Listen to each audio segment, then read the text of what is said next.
Welcome to Mirror Domains, and this is my full live watch along for Star Wars Episode 1, The Phantom Menace. And guys, let's get this out of the way first. I am a huge Star Wars fan. I have seen this film multiple times in the theaters. I have all the copies that all diehard fans have. This is the VHS copy that's like the widescreen edition. I got the DVD. And now, of course, I got the Blu-ray copies, right? And so here's what you need to know. I wanted you guys to know that right up front. This is not a first time watching, of course. I'm a Star Wars fan, hardcore, so I know my stuff.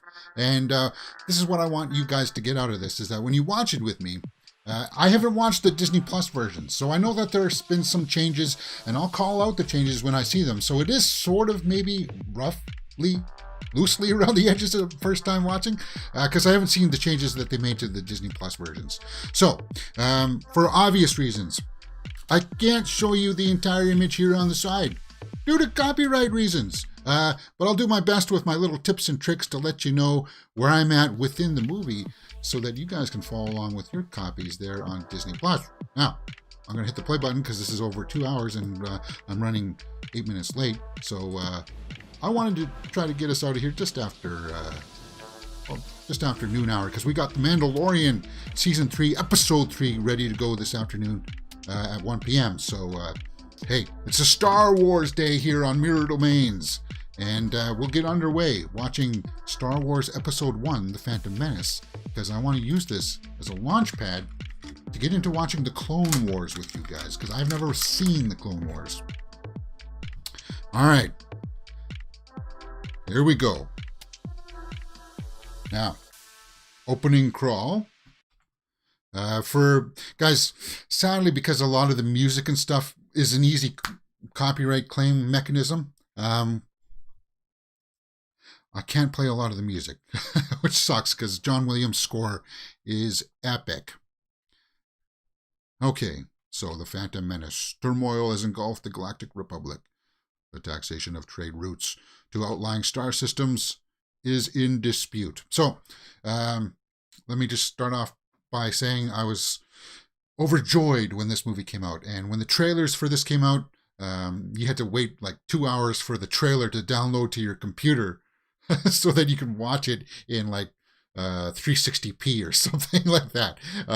And for some reason, mine got all cut up. So, it was not a good quality trailer. But when it was showing in Whitehorse, where I grew up, I stood in line for like 2 hours to try to get tickets before the theater opened. And in the first 5 people, all the tickets sold out. So it's kind of like, oh, sucks. Luckily, my bro worked at the theater at the time, and he got me in late. And I didn't get into the screening, my first screening of Phantom Menace, until they were just getting into the pod race. So, here we are.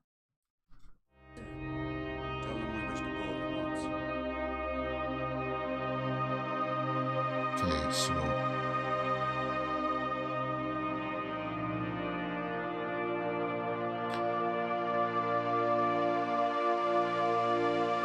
the ambassadors. Okay, so that's a mix of like miniature models, CG. So, a lot of people say, well, it's too much CG, but a lot of this first one is still practical effects and model work. You'd be shocked how much it is.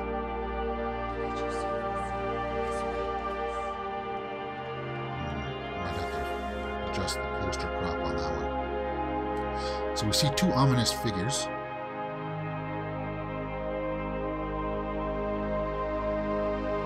My master.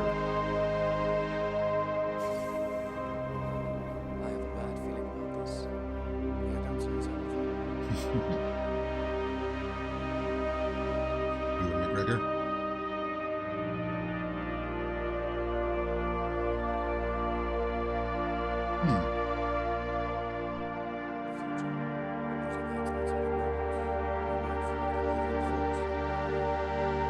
Okay, so Obi-Wan is still a Padawan in this one. What was he sensing there?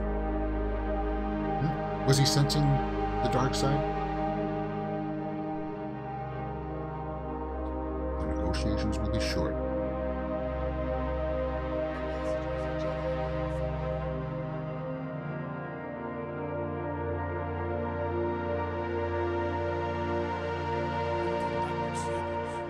Lord Sidious?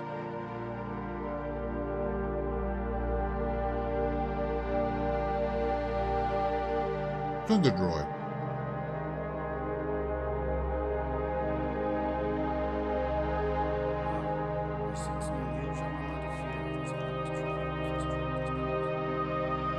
Yeah. So they're sensing it.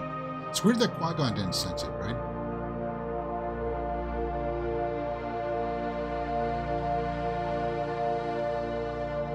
This scheme of yours has failed,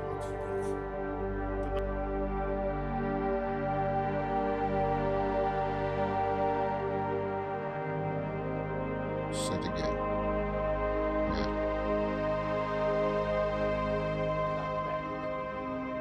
Our plans. Is that legal? I will make it legal. Okay. He will make it legal? So, Star Wars fans know that that's Palpatine. Like the evil emperor, right? They call him Lord Sidious there. And, yeah. Sorry.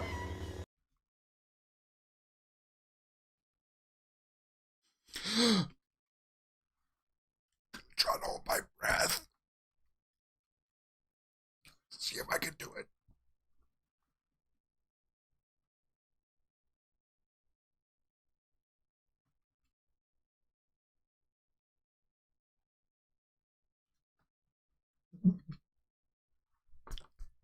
Come on.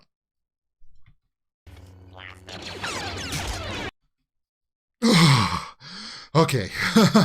That wasn't too long. I mean, okay. I got that. Do you guys ever do that? Try to hold your breath? So we get our first real look at Obi-Wan and Qui-Gon using their lightsabers. Off the bridge. Yes, sir.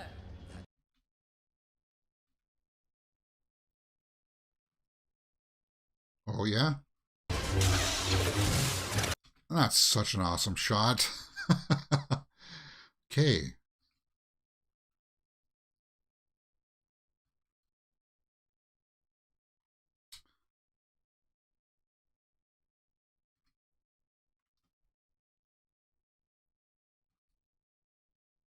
Bullet.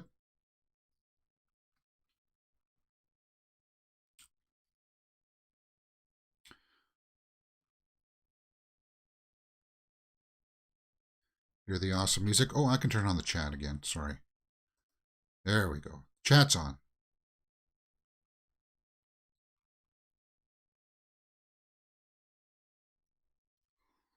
Ooh. Destroyers. Those things are so cool. Like the design.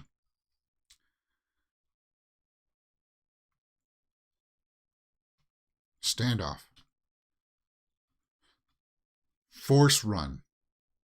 So we got a new power right up off the bat that doesn't seem to appear much later on, right? And would be very useful later on in the final act of this movie. We'll talk about that as we get to it. It's an invasion army. This is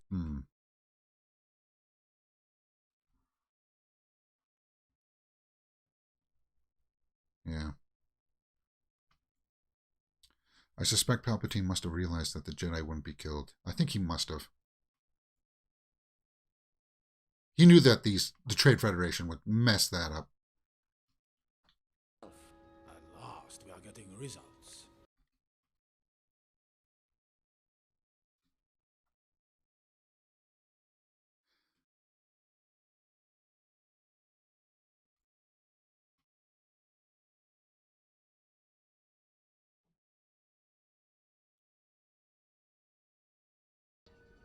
I know nothing of any ambassadors. So they're lying.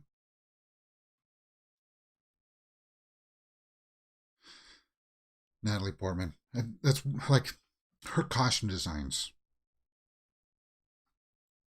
all throughout the prequels have been stellar. Was it Trisha Beggar? We'll take a look at the IMDb after credits because her costume designs phenomenal.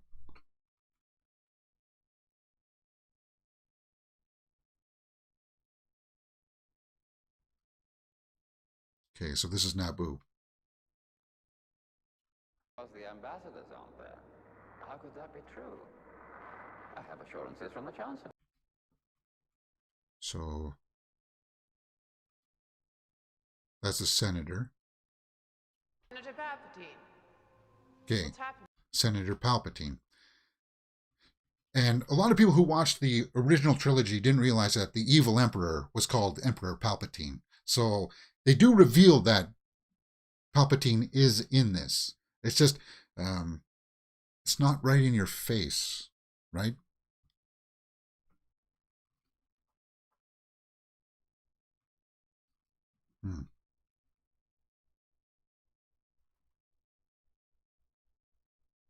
This is such an awesome shot. I will not condone a course of action that will lead us to war. When she looks over like that, oh, God, brilliant. Now this sound design, let's see if I can get it. Yeah. Hearing that in the theater, the ship going by, like the roaring, phenomenal. Absolutely phenomenal. Pfeiffer says in live chat in Phantom Menace, everybody thought the stormtroopers were robots, then Attack of the Clones changed everybody's opinions. LOL. Did it? Yeah, I never watched the fan cuts. I know that everybody doesn't like Jar Jar, and we'll talk about him in a few moments here.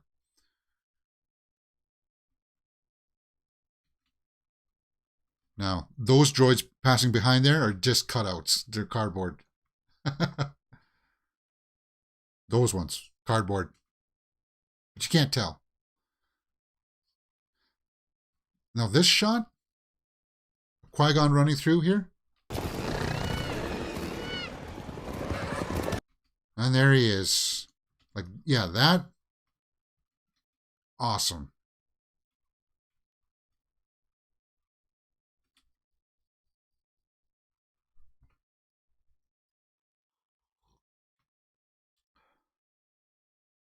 Yeah, Jar Jar getting in the way of the stampede was only frustrating part for me. Yeah. Okay, so we hear his voice. I speak. The ability I speak. to speak does not make you intelligent. Now get out of here.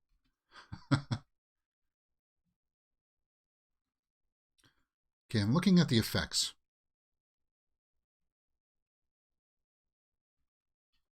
Stay down.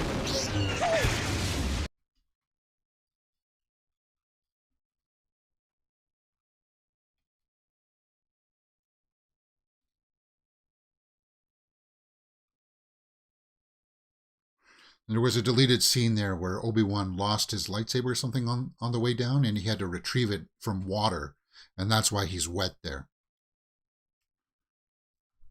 A hidden city. City.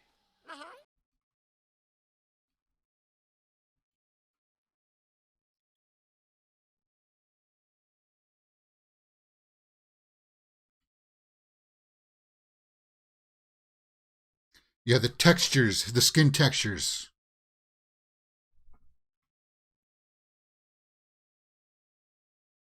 We're just not there yet, right? Terrible things heading this way. If they find us, they will crush us, grind us into... So are they using their Jedi powers on him? Or do you think they don't have to for Jar Jar, right? Just a persuasive enough argument like that is good enough.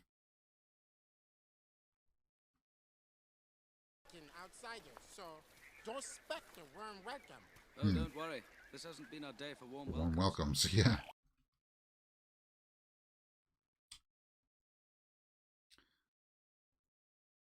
Now those things are cool. Underwater breathers.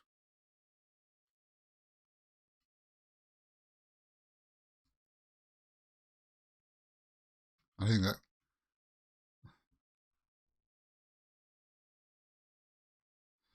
Like, yeah, this is world building, right? This is just like, you never saw stuff like this in the sequel trilogy. You never did, right? You just saw spaceships and planets, but you never saw anything fantastical like this.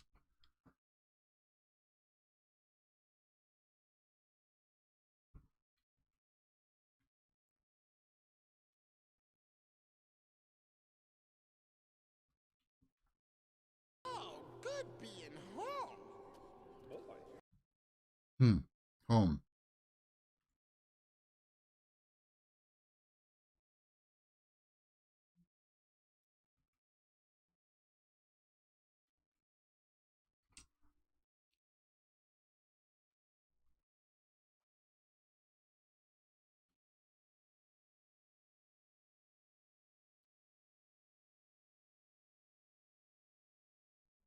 Okay, so I'm going to adjust the poster here just a little bit while we talk to Boss Nash.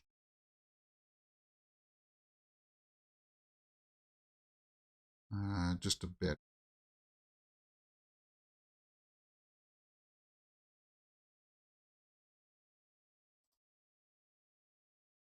Yeah.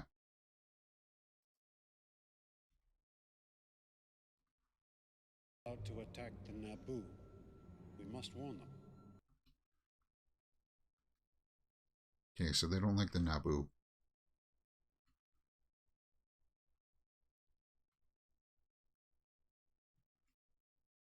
Yeah.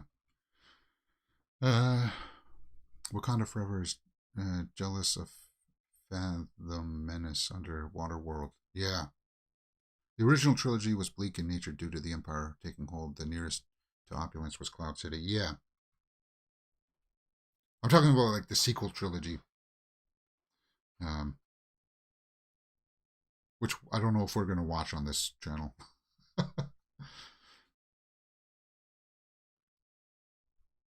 To the Naboo, 'tis going through the planet core. Now, go. Thank you for your help. We leave in peace.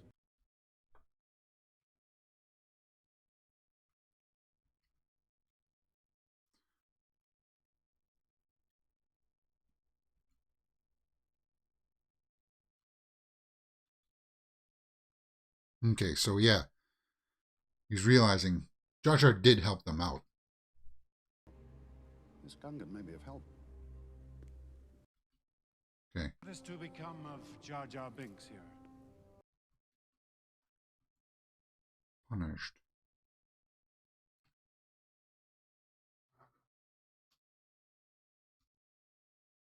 A life debt. So.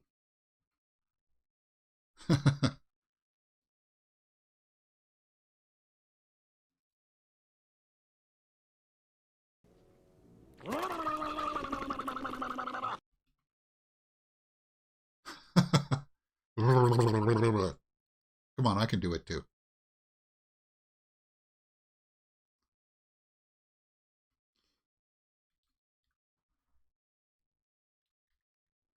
Yeah, at least Lucas was trying, right?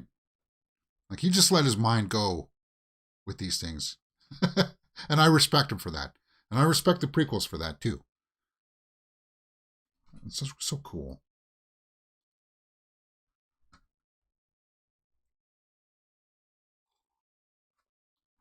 Yeah.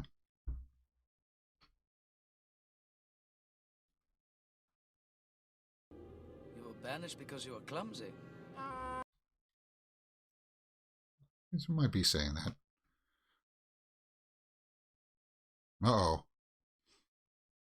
Look at the tracking shot here.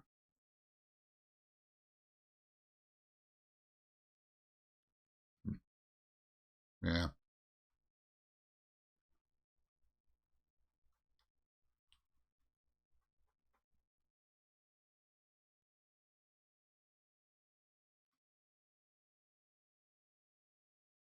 Use your teeth!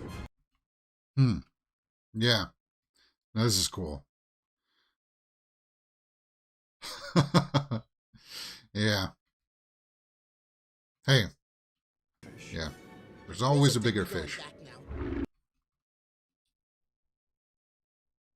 Like, that's Godzilla size big, right? Kaiju?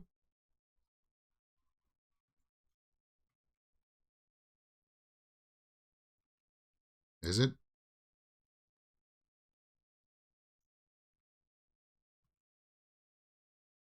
Okay, so it's clear that Sidious is going to be the Phantom Menace, right? Naive. You will find controlling her will not be. And he seems to have a familiarity with dealing with Amidala.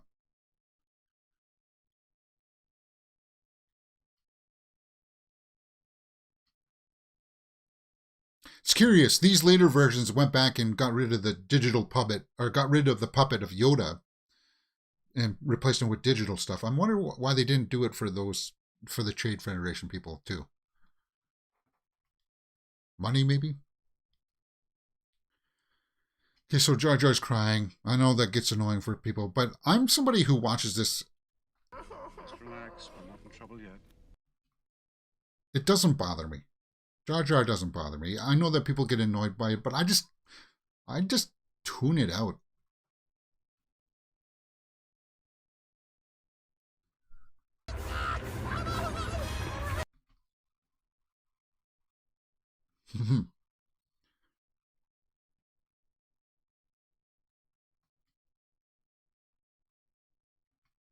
So what did Qui-Gon do there? He put his hand on his shoulder like a Vulcan nerve pinch to put him asleep or something?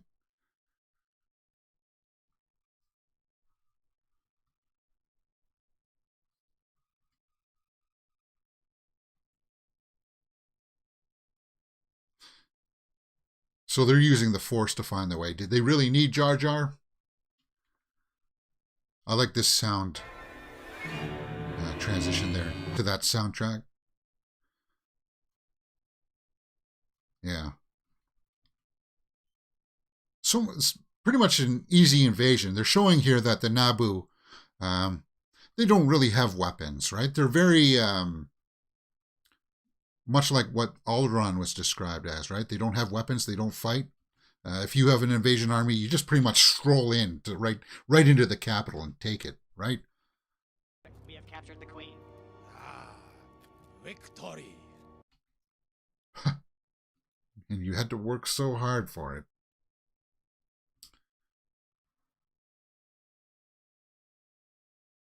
I think you'll find as we watch these prequels, Lucas really went overboard with having a lot of extra scenes in here to pad himself, to protect himself, to edit stuff in case the pacing was off a little bit.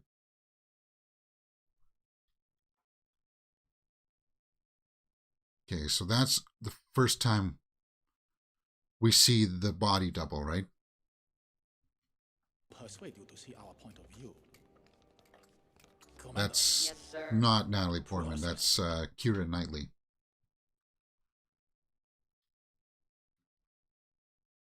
Again, costume design.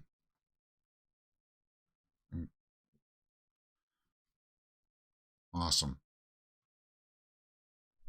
Yeah, there was a big sequence there when they came out of the water that the ship was floating backwards and fell over the waterfall. So that's why, again, later on here, you see them walk up and, well, they were supposed to be a little bit wet.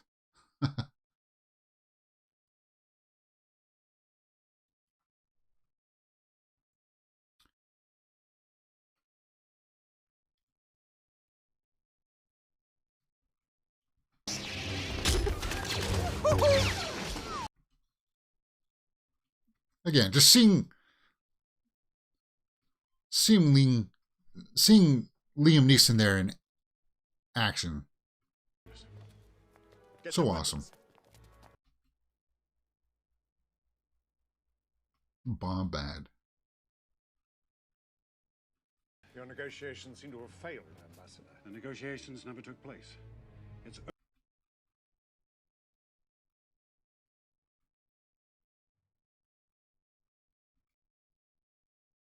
Okay.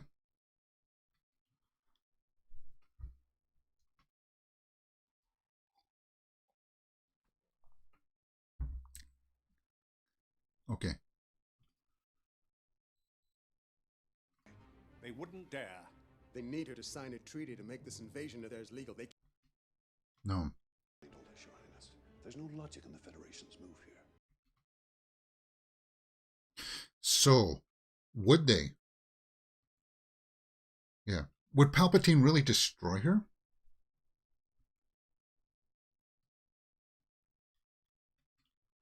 It must be now.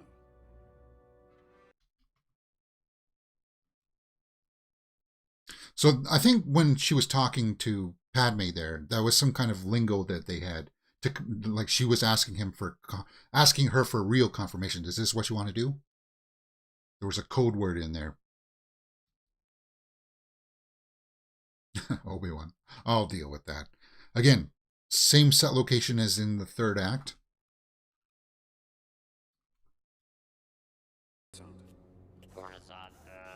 Coruscant. So we're going to see Coruscant in this movie. That's so awesome.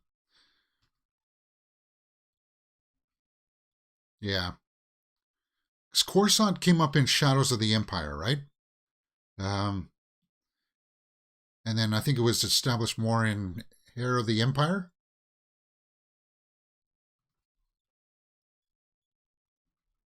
It was originally an extended universe concept that George Lucas adapted, right? I think.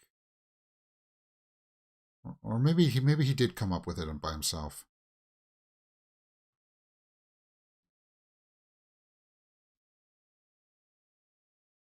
I was so pleased Liam Neeson was cast as Qui-Gon, but at the same time wasn't sure if he would work as a Jedi. No, but he definitely proved that he could easily work as a Jedi. There's the blockade.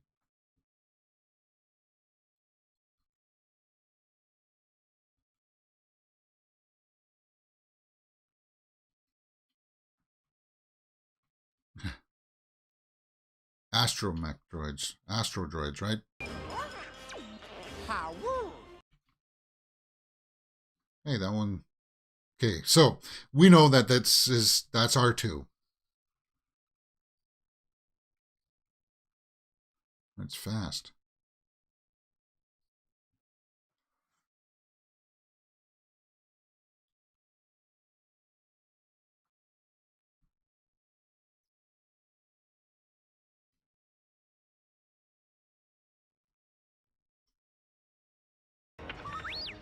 That little droid did it!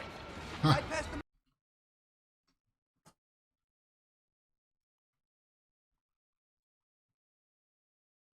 That's a cool shot.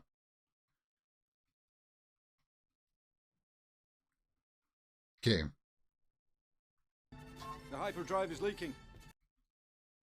Now, see, Tatooine. That shot here, it was cut and paste by George Lucas. Like discovered her. It would be no different than if we landed. Like, you don't realize it, but not all four of them were sitting there at the same time in that shot. George Lucas took like different takes and sandwiched them together and put that together like that. It was like, okay. Like some things you don't realize.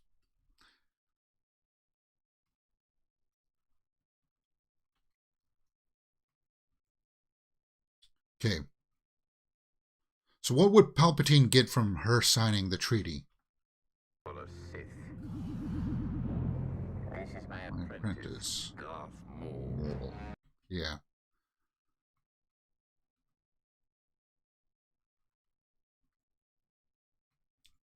That's crazy. Seeing him. I thought it was clever to decoy Padme up until they left Naboo. Yeah. Yeah, we'll talk about her decoy there.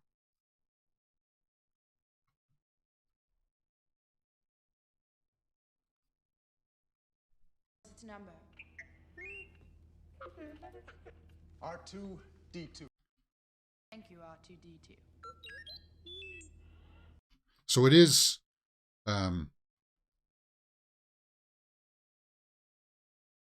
there's Padme.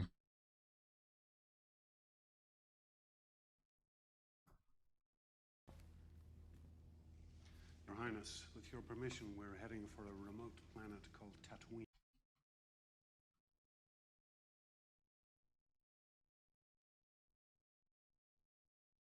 Trust my judgment, Your Highness.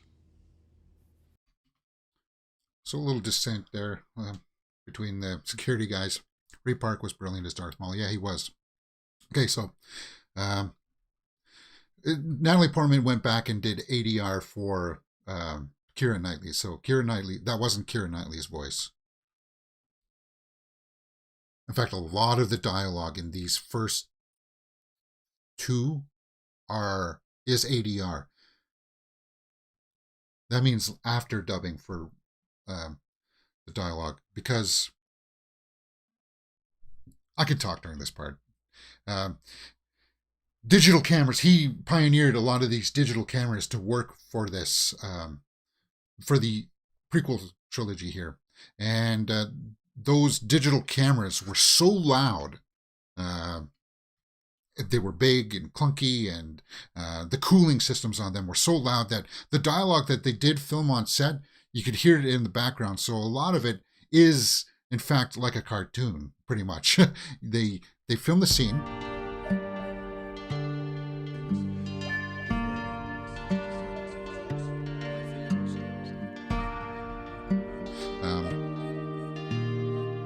Because before then it was everything that was on film, right? They weren't taking digital photography yet.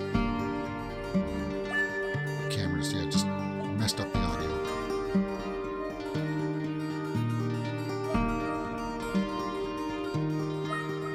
No more commands. Okay, so does Qui-Gon realize here that she's the queen? And I think they did this because she is the queen and she would be safer with Qui-Gon.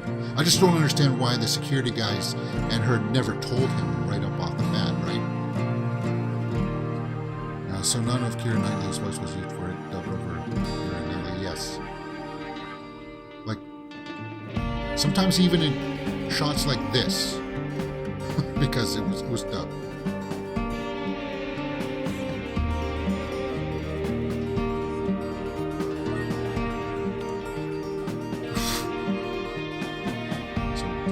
Stepped in some scat. Hey, it happens to the best of us, right? So Mos Espa, not Mos Eisley. Very familiar setting. Not quite like A New Hope, but there's definitely, it's very familiar.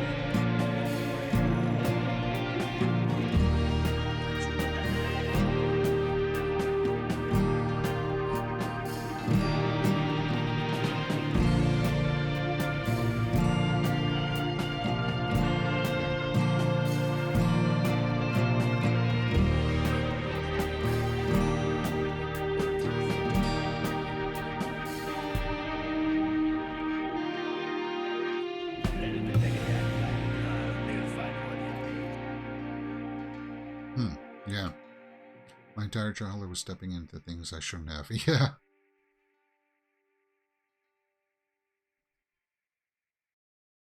Okay, so Jar Jar's just messing around here. Oh. What? An angel. I heard the deep space.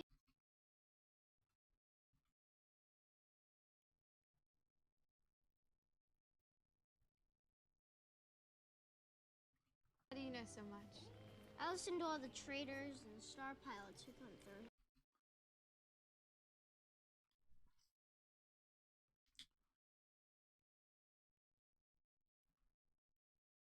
All my life.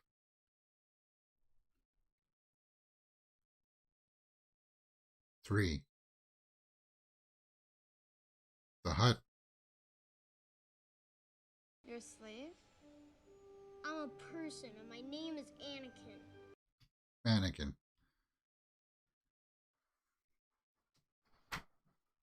I don't know if I still agree with the choice of making Anakin this young. I know Lucas wanted this because he wanted to really accent his innocence, right? And what better way to have him with that innocence than have him being too young. I just feel like it was a bit too young. Like maybe if they made him like 12 or 13 maybe. But he's like 10 there, right?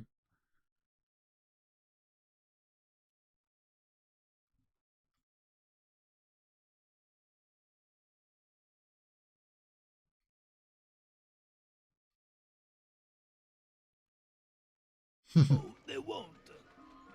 Credits will do fine.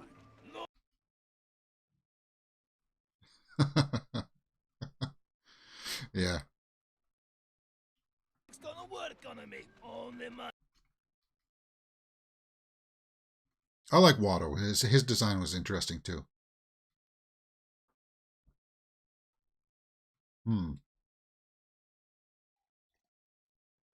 Controversial, but I think Anakin should have had an English accent. Possible. So he just said he was really good at building things. Oh, sorry, guys. I haven't given a timestamp. 35 minutes in. This movie is longer. It's going to go by pretty quickly, though. I'm curious to see what cut this is, because on the Blu-ray cuts, you get extended versions of the pod race scene, and that'll be my number one indicator. There's like a long procession of them coming in with flags and stuff like that that was cut out in like this version and stuff.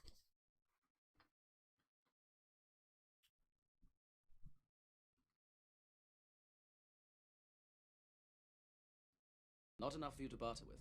Not in the amount you're talking about.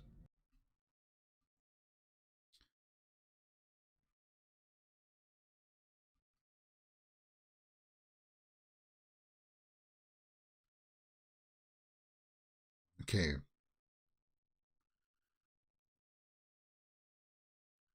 Now we got to be recognize a Jedi here that showed up in well, it was referenced in the Obi-Wan series that we just watched on the channel. There's a guy sitting at the table here. Okay, that's Sebulba. Did we see him? Okay, so it's very quick.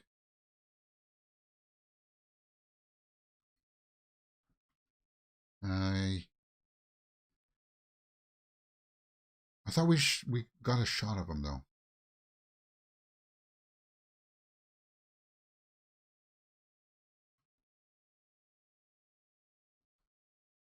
Okay, so they're just setting up the rivalry.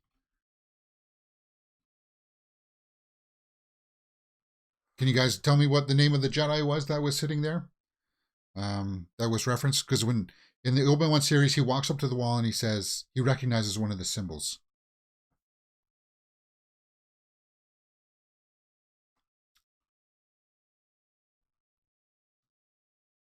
He's got a line across his face like this.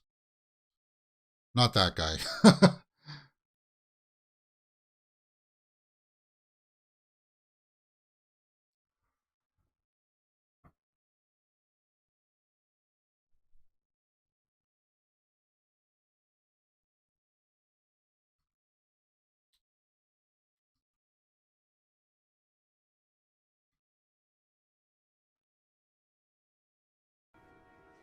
Thank you.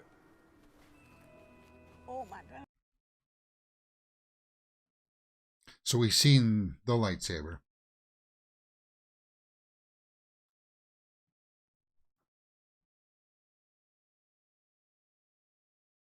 Quinlan Voss, yes. Good call there, Artglass Vikings. Yeah. He was in the background there. It was really hard to see.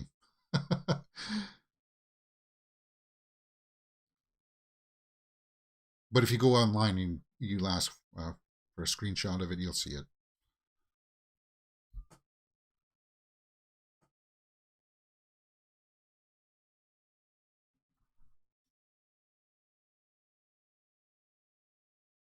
Your son was kind enough to offer a shelter. 3PO.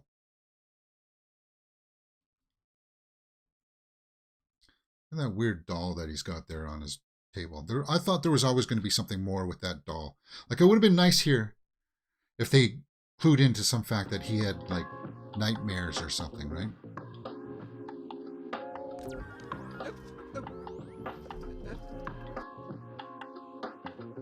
And I know some people don't like the fact that he was the one that built 3PO. But again,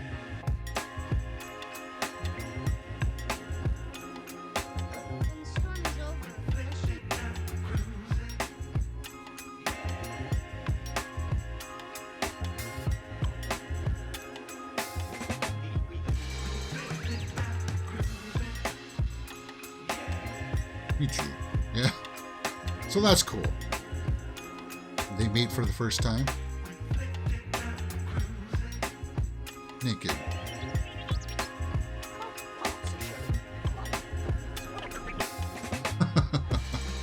Yeah. They always had a good rapport. R2-D2 and C-3PO. Right from the beginning, it seems.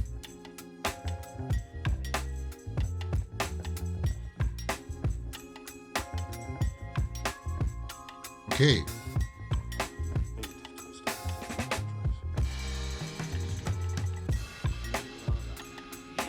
But somebody does respond to it in some way, right? Because they do get a signal on it. Our first look at Coruscant.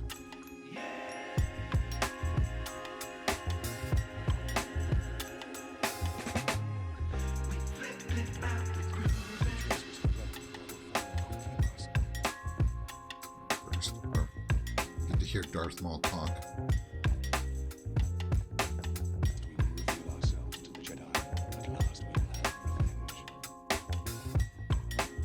So cool.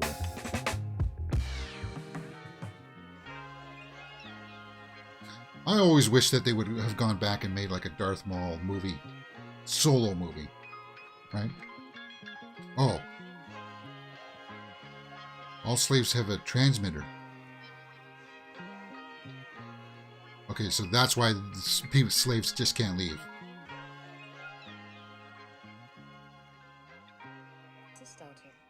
We must survive on our own. It's weird that that handmaiden would know so much about anti-slavery laws, huh?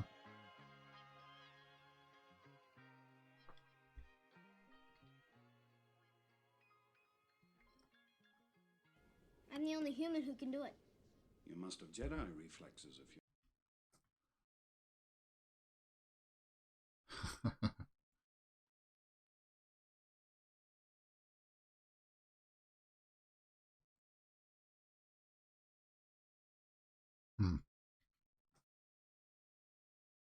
Yeah. Weapon. Perhaps I killed a Jedi and took it from him. So he's testing him there. No one could kill the Jedi? I wish that was so.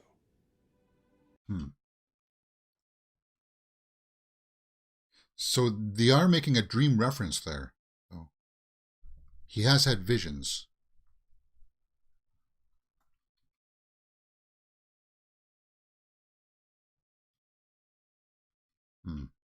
Peter Serafinowicz voiced Darth Maul. He was in Zombie in the Shower in Shaun of the Dead. Okay, yeah. Well, yeah. He was also one of the clothes guys in John Wick 2, right? And in Amazing Spider-Man 2.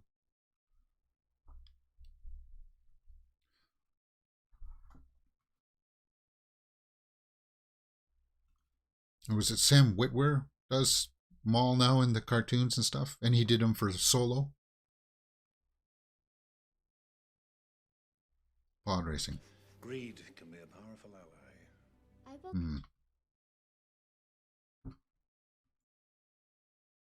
Bunta Eve. We just talked about that on Mandalorian. Yeah, we just saw that on Mandalorian last week. Hey guys, we're watching Mandalorian in just 2.5 hours, guys.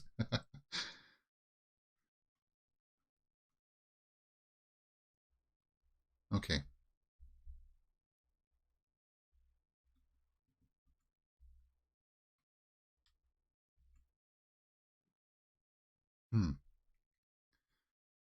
So he's asking the proper questions. Is there anybody that can help us, right? Mom, you say the biggest problem in this universe is nobody helps each other.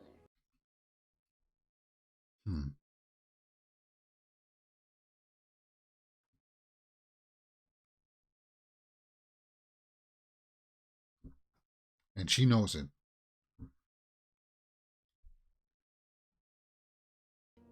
He can help you. He was meant to help you.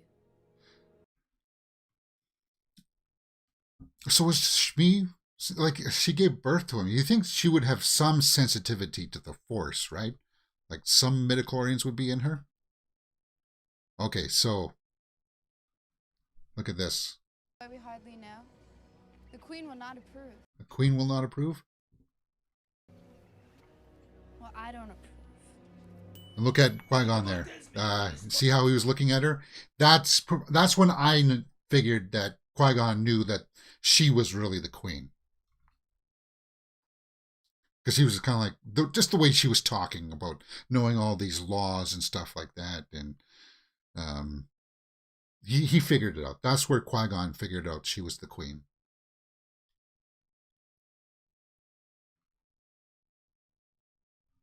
What about Flashmouth as Vince? I actually saved the pod.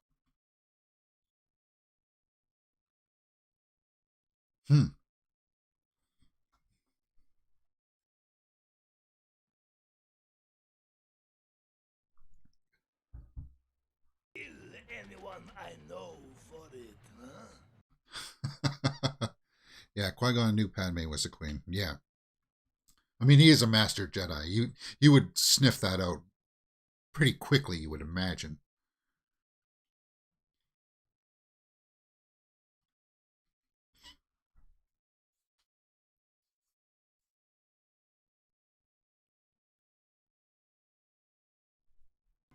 So he's putting it all on the line there. Either way, you win. Yeah. How could you not accept that deal? Watto must know there's something up, though, right?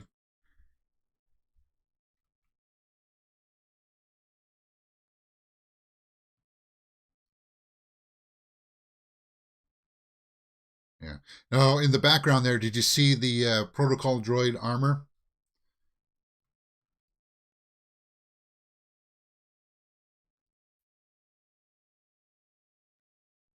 Stuck there a very long time, Obi-Wan says. Now it's like foreshadowing, right? There's something about this boy. We need information. He gives without any thought of reward.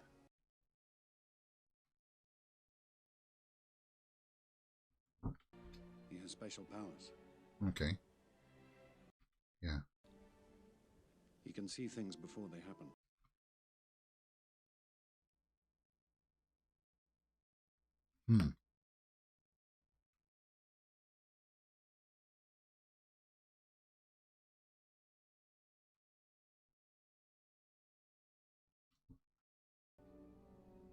Who was his father? Yeah.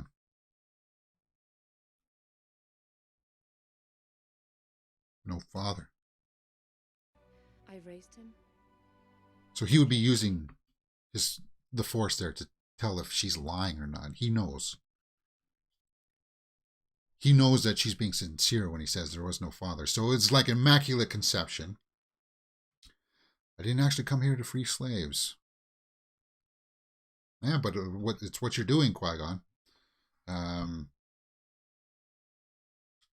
That's what basically confirmed it to him also about it being part of the prophecy.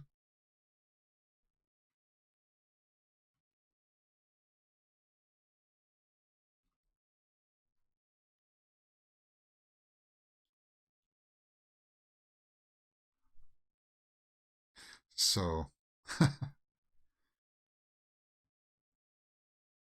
so that's Kitster, right? Everybody thought that was going to turn out to be Boba Fett, his friend there.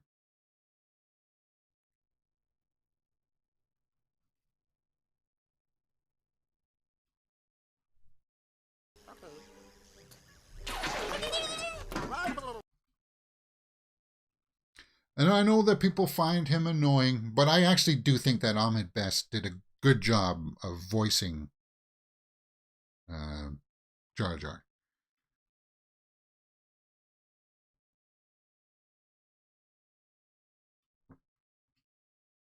Hey, even the droids don't like Jar Jar.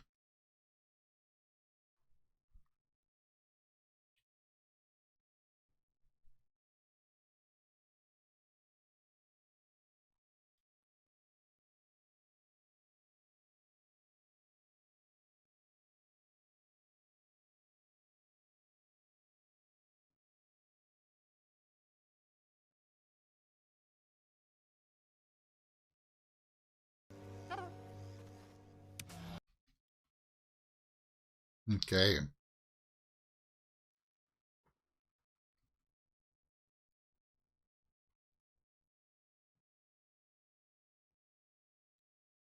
It's working! It's working! Yeah. Cool. Now this is curious. And she's looking on, realizing that people are finding out about him, right?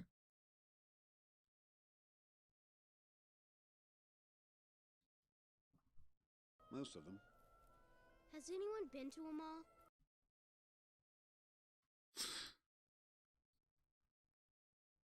So he dreams about being in the stars.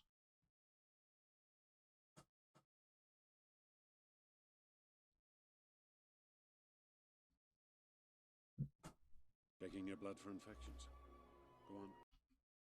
So he was Qui-Gon lying to him there? It's like, what were you doing? Checking your blood for infections. Sample I'm sending you. Wait a minute.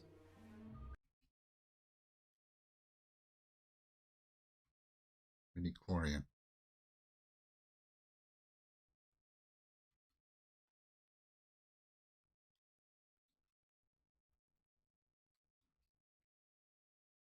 What does that mean? Yeah, I'm not sure. This is weird. She was standing there looking at him. So I think Lucas put that in there as a possibility to change directions later on. That maybe Anakin was conceived by somebody else, that she was lying or something, right? I like the ship design of Darth Maul's ship. Like, it was like very proto TIE fighter, right? What do they call it? The Infiltrator?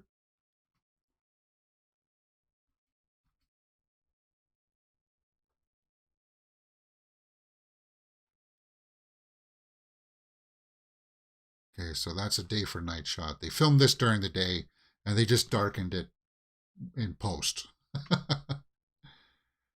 But I do like the design. It's cool. All right, here we go.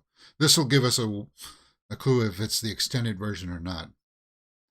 I kind of agree that it was proper to cut out a lot of the fluff here.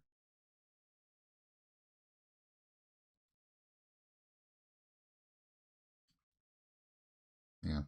I always thought Palpatine had a hand in Anakin's career.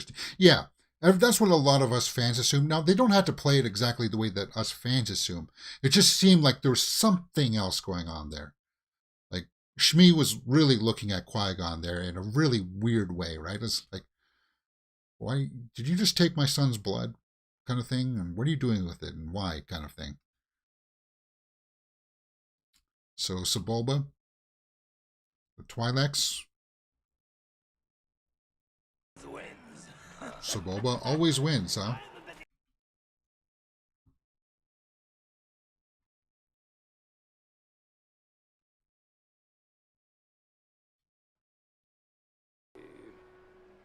The boy and his mother. No pod is worth two slaves. So Qui-Gon wants to bet the racing pod, not the race, winning the race.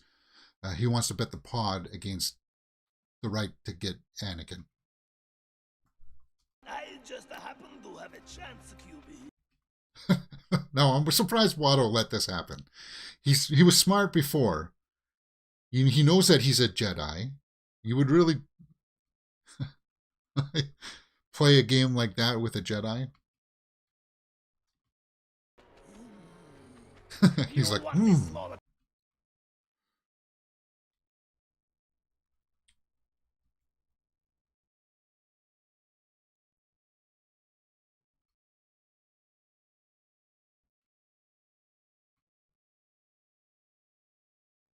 Padme doesn't like Watto either. The way she looked at him there. She was smiling, and then when she saw him, she was like,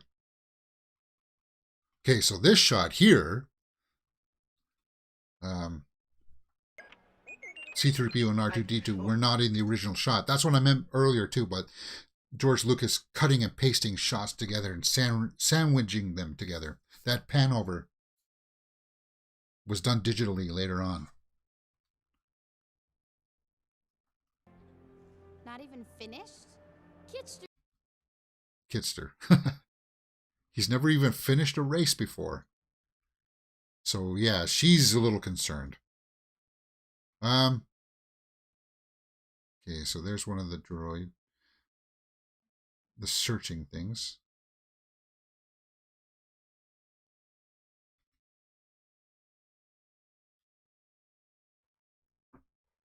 Okay.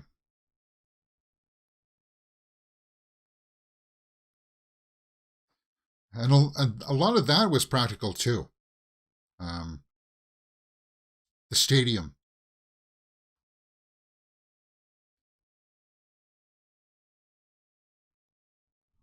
And this will be the clue as to Ben Quadinaros.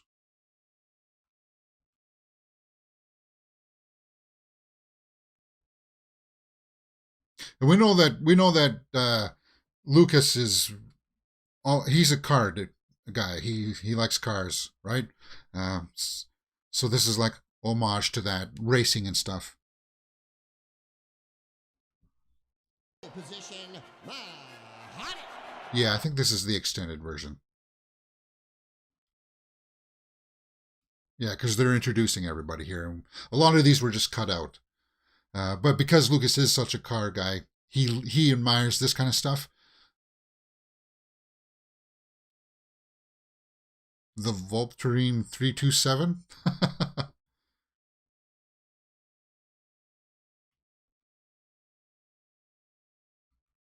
Pit droid team. Odie Mandrell. And Skywalker.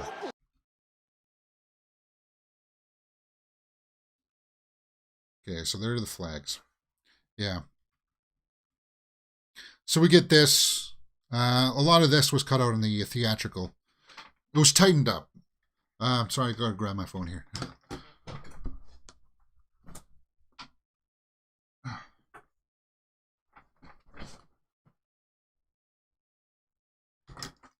Sorry about that, guys. Okay. So I promise, Mom. She's just worried about him, right? So Boba comes along. Ooh. Kitster could nearly have grown up to be Riz Ahmed in Rogue One. Maybe.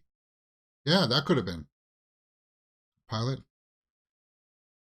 Screwy dope hot, Slimo.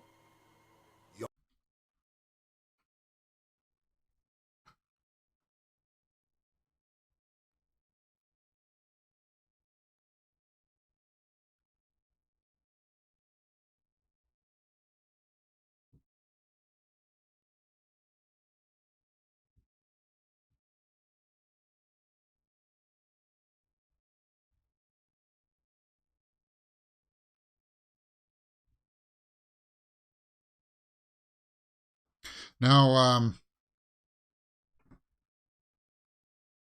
Jabba the Hutt. And then you see you actually get to see another hut there behind him. A female hut, it looks like. Maybe, I don't know. And the CG Jabba in this one didn't look all that great either, but whatever.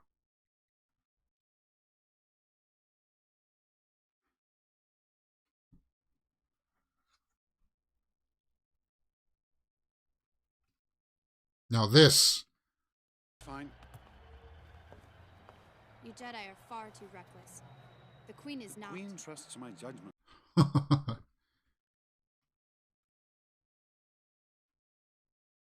Yeah. So basically he's saying, like, Qui-Gon knew there that she was the Queen. You should too. Yeah.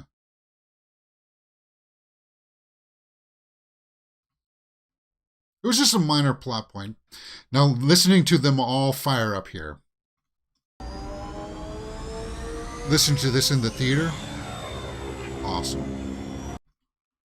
Like the sound design, Ben Burt here put all this together. Phenomenal work.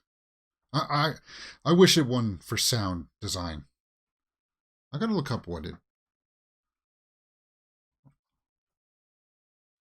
Like there's a shot here when they all go by and you can hear it zoom by. Phenomenal.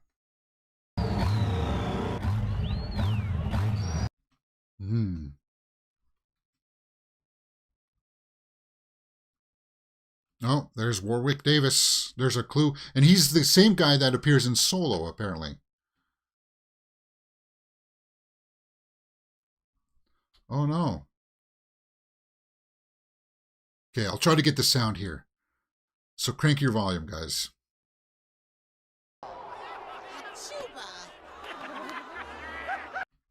Ready? Here it comes. That. Yeah. That was so cool.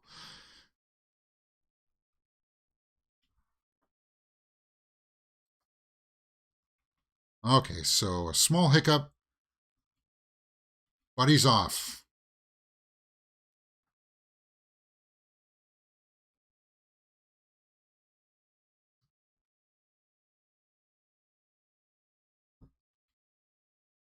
And Sebulba's engines, the sound of them, very iconic. It's like roller coaster kind of sound, right?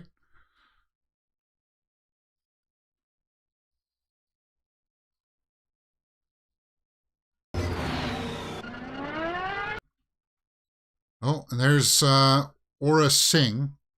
We just saw her looking on there. That's a bounty hunter.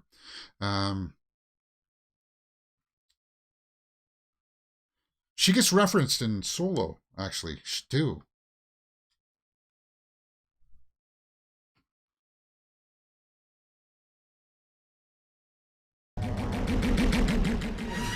Yeah. The sound design is... I still get a rush from it after so many times watching it, after so many years. Like, this has to be one of the highlights, for sure. Tusken Raiders. Camped out on the canyon dune turn. Okay. Like that. Phenomenal. Like you never you didn't see anything like that in the sequel trilogy at all. Uh-oh.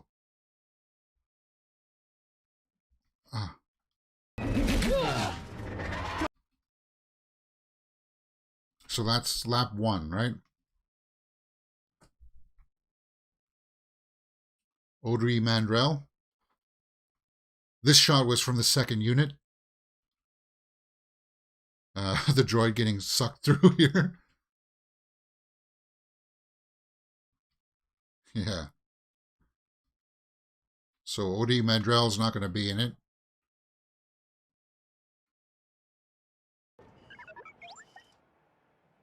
Oh, and Warwick Davis was in that, in the green suit there too.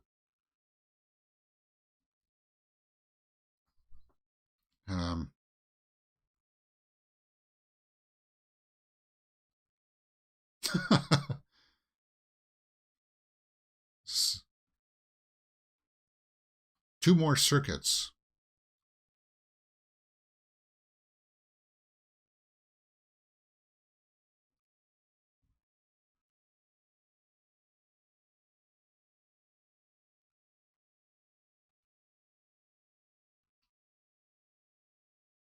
Yeah, this is extended. So they're just showing a little bit of jockeying for position here. Bumping each other. It's not a friendly race.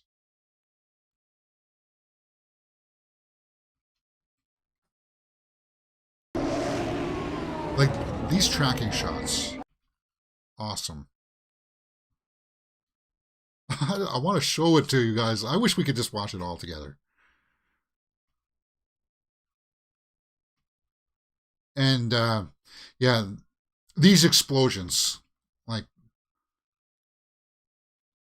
awesome. Awesome work by the visual effects team.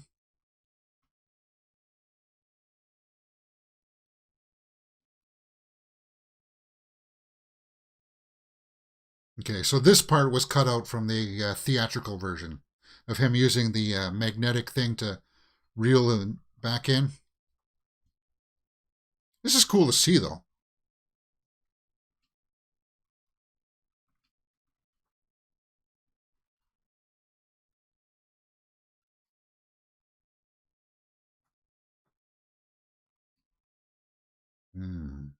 Yeah.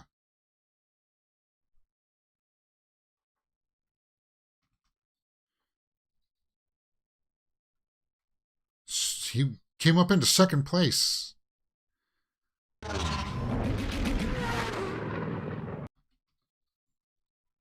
I feel bad for this guy. At least they're showing the pod there. Like, the pod breaks off and they're designed to survive, I think. Hopefully, if they don't crash into anything.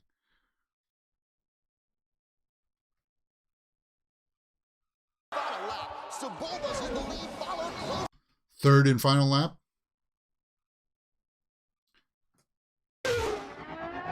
Yeah, that shot is phenomenal. Like, my God. And then you can actually, it sounds so real. Like, it's the engine's echoing off of the rocks and stuff.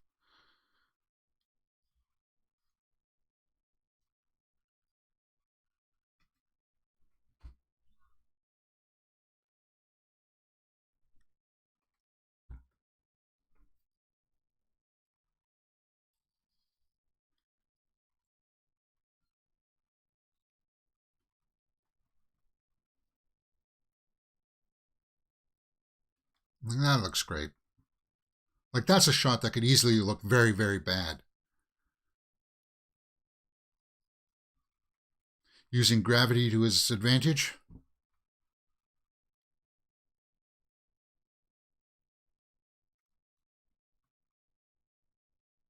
Did he crash it?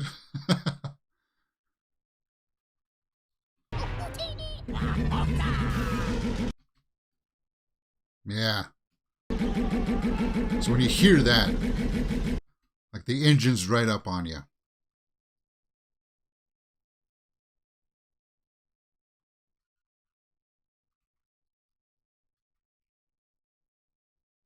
So you see this part falling off the thing here and him getting like the black smoke. It is a little bit redundant of him having to use the magnetic thing to reel back in the fuel thing, right? So you can see why some of it should have been cut out for pacing reasons, right? But I don't mind it. I don't care. It was just cool to see. And you can see this scene establishes that he's a quick thinker and he knows how to solve things rather quickly.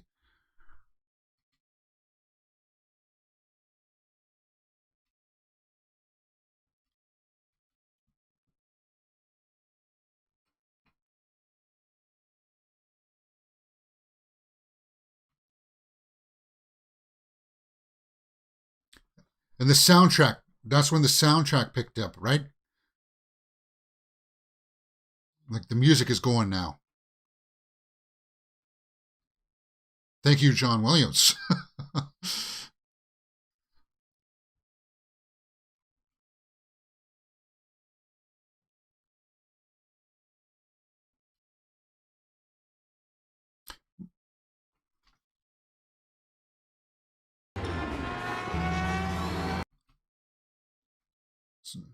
So his pod is definitely faster. And they got hung up there. I'll try to get Subobol's crash here for you.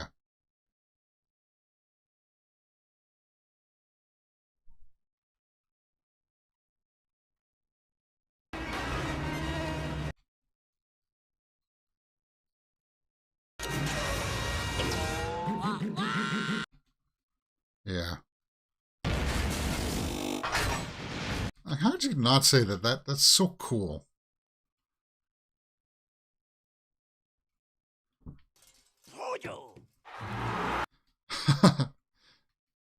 Yeah. That's like Star Wars swear curse words. Yeah, that's Warwick Davis, the one that was cheering there. I love how Anakin was grimacing when trying to restart the engines. Really natural reactions. Yeah.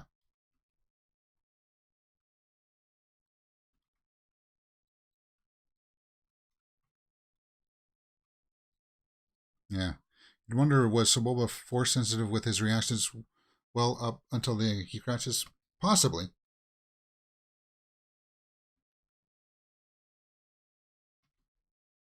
Jabba fell asleep.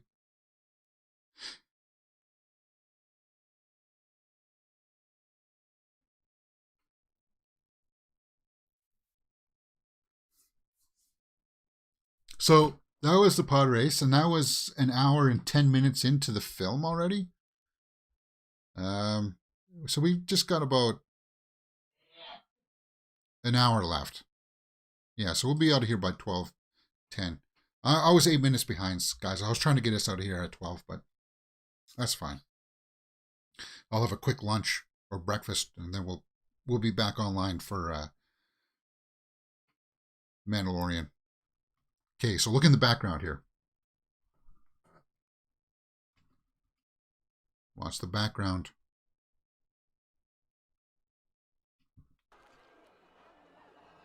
Would you like to discuss Oh, the huts? you see it? So that was one of Darth Maul's droids. And that's the only clue that he got, that he found them, right? So Watto was resisting letting Anakin go because he knew that Anakin was talented with repairing stuff. Why do I sense we've picked up another pathetic life form? Even Obi-Wan doesn't like Jar Jar.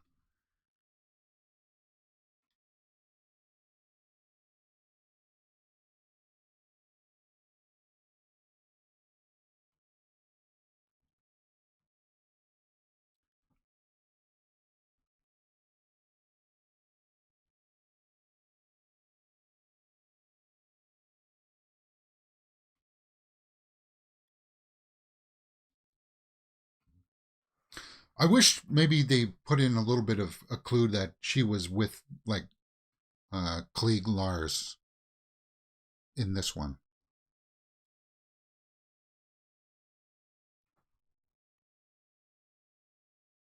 Will you take him with you? Is he to become a Jedi? Yes. Yeah. Yep, nothing happens by accident. That's what I believe. Training to become a Jedi is not an easy challenge. No. And even if you succeed, it's a hard life. Yeah.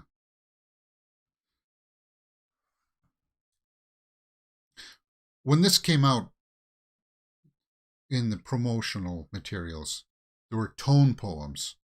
And Qui-Gon's tone poem was talking about being a Jedi and it being a hard life. Hers was having to let go of your kids. Yeah, Shmi deserved more of an arc for closure. Because he says, he's like, what about Mom? Is she free too?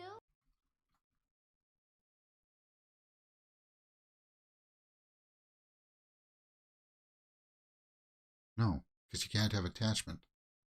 That's what he meant also, is that it's a hard life. And I think this would have worked too. This part would have worked better if he was a little bit older, right?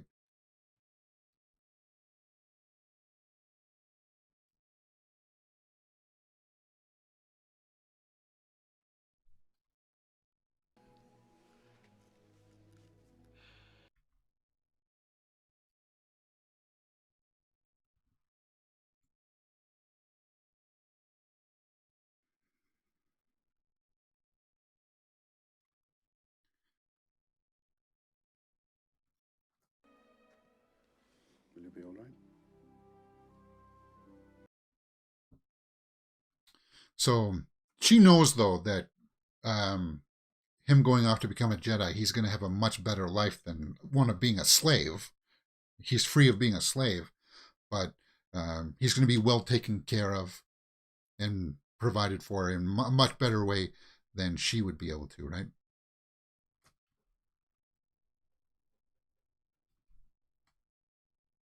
You've been a great pal.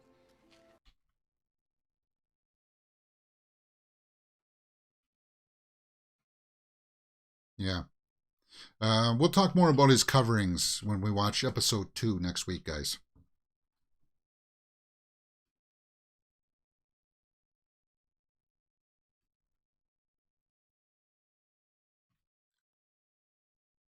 And Qui-Gon knows he needs a moment to say goodbye, right? Because he can feel it in the Force. He would know.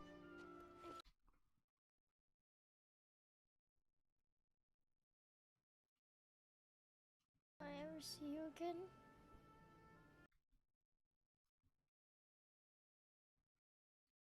So, you hope so.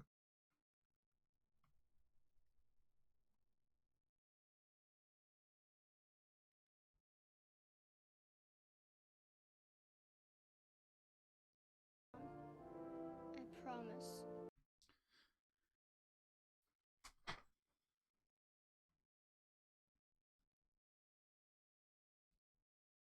Yeah.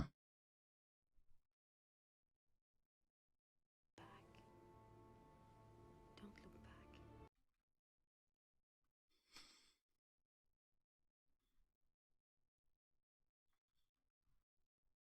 Perfect use of the score there. The music.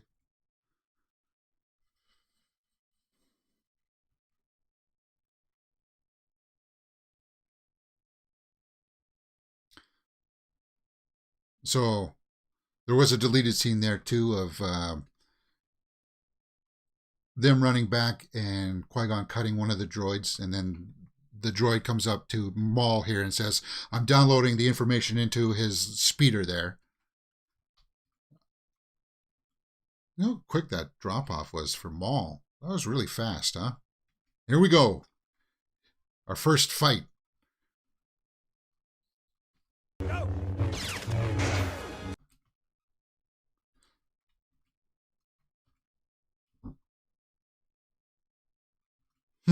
So cool. You can just hear the sounds of it. And his robes there.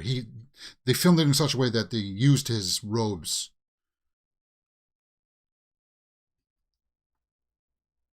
And I'm going to mention this a lot during the prequels, guys.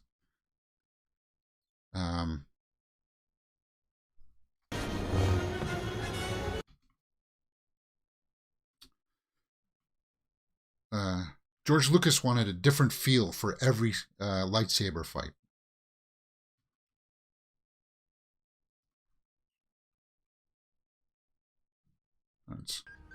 My guess is it was after the Queen.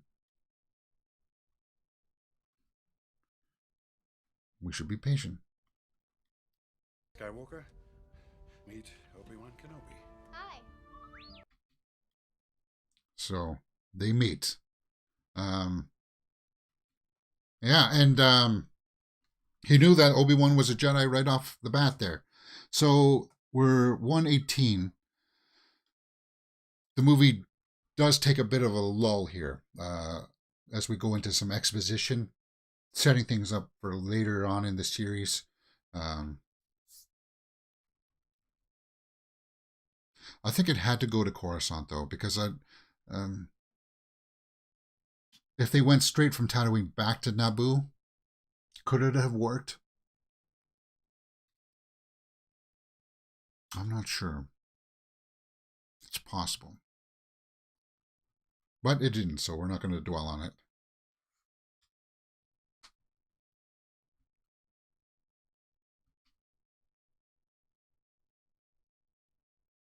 Yeah.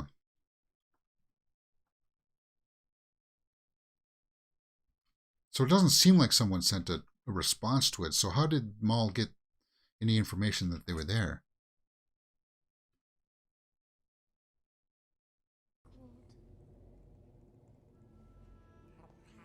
Yeah.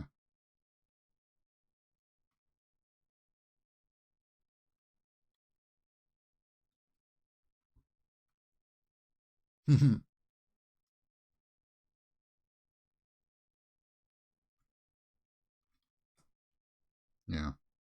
People are suffering, dying. She must convince.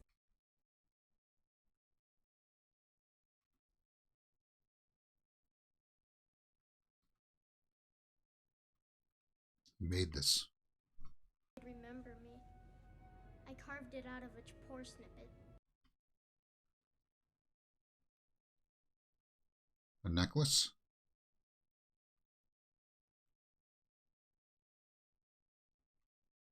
It does get referenced later on. But my caring for you will remain.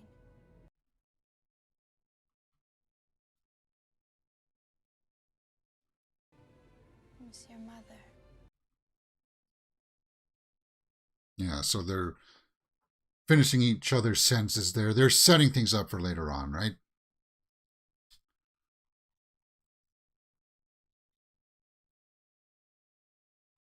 Seen Coruscant? Our planet is one big city. Yes. Senator Palpatine is waiting for us. Senator Palpatine.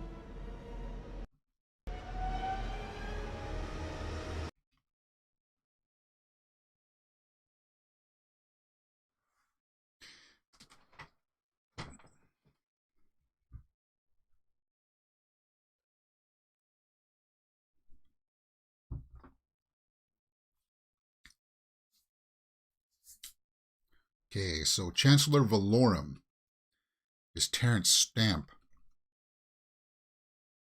With the communications breakdown, we've been very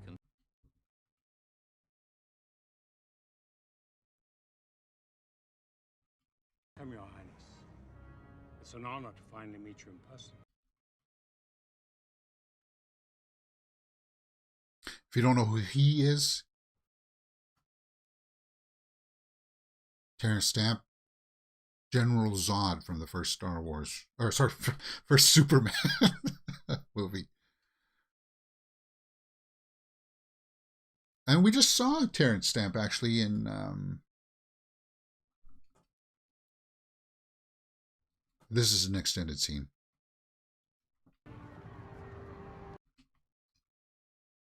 Qui-Gon's telling him to go with her. We just saw Terrence Stamp in Last Night in Soho, right?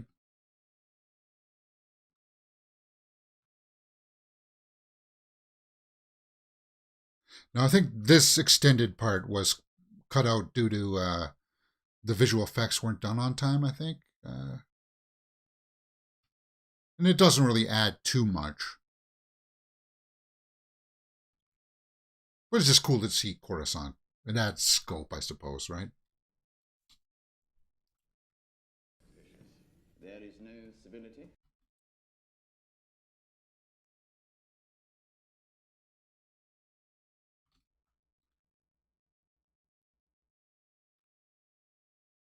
And it's so cool that Ian McDiarmid was of the age that he could play this. There is little chance the Senate will act on the invasion.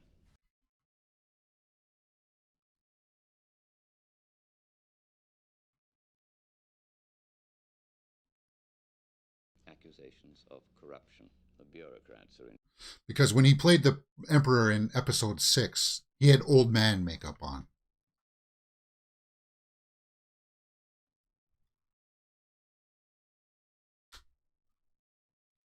You could call for a vote of no confidence. You could. So that's his major plan.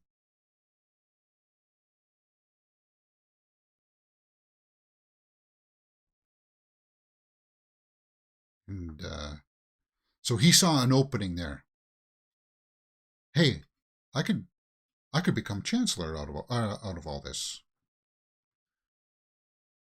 Yeah, I don't think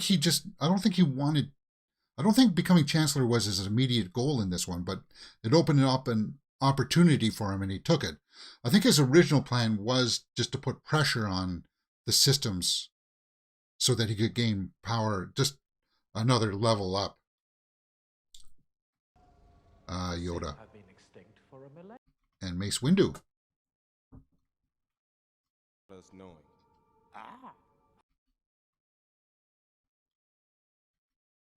And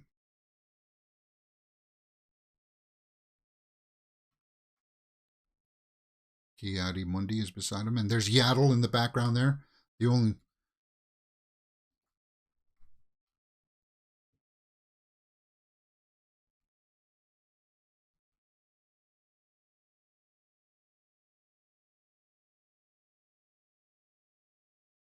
Virgins.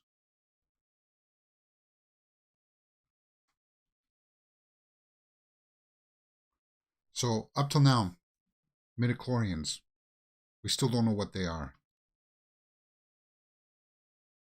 Of course. You believe it's this boy? I don't presume to. But you do. Yeah.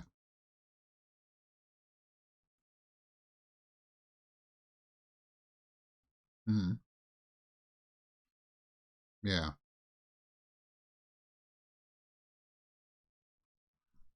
Hmm. Bring him before us then. Okay. You saw there that the council is very strict. They don't like to be told what to do, even from other Master Jedi. Okay, so this cameo, this one, that handmaiden is Sofia Coppola. So I came to say goodbye.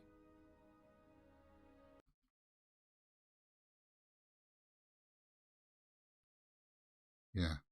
And if you don't know who Sofia Coppola is, she's a director. She did things like Marie Antoinette, and she was in Godfather Part 3 that most people didn't like, but she's a great director. Of course, you know, Francis Ford Coppola and George Lucas are friends, so it's kind of like, okay, that was a cool cameo. Anyway, I liked it. I thought that was cool.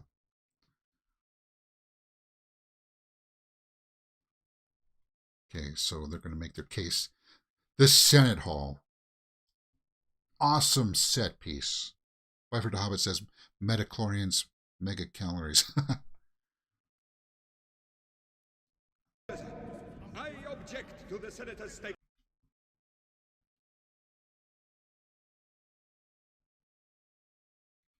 Cool concept, right? Floating platforms.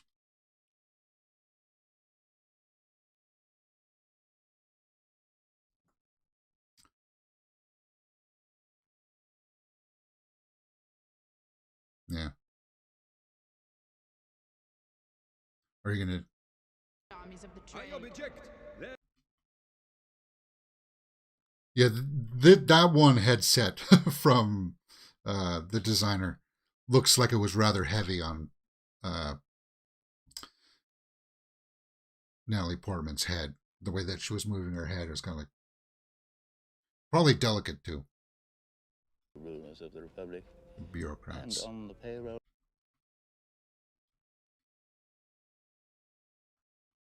Strings will disappear. And he's like constantly whispering in her ear, right?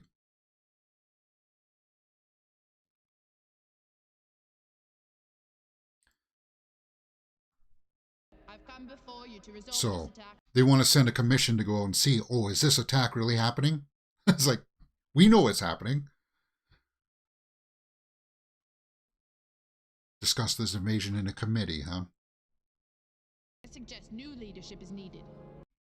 New leadership. And there's Palpatine.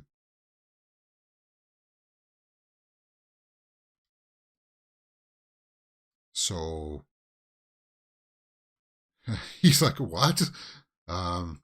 I called for this special session, and you're asking for my rule. Oh, sorry, you guys missed it there. You saw ETs. A strong chancellor. I should have had it on this shot. Sorry, guys. But yeah, ETs, the species of the botanists, were in that shot there. We missed a cameo. Palpatine is quite the Rasputin of the Senate. Yeah. And I think you saw there, she didn't like him always constantly whispering. And I think that's one of the reasons why she decides to go back. Oh. Qui-Gon was supposed to be on the council. Much to learn, my young apprentice. So he doesn't follow the rules of the Jedi so strictly. Are you going to do all the Star Wars? We're going to do the trilogy, the prequel first, so we can go into the Clone Wars. We'll do the original trilogy later on, I think. I don't think we're going to touch the sequel trilogy, though. So he was answering. Cold, sir. He got the test correct.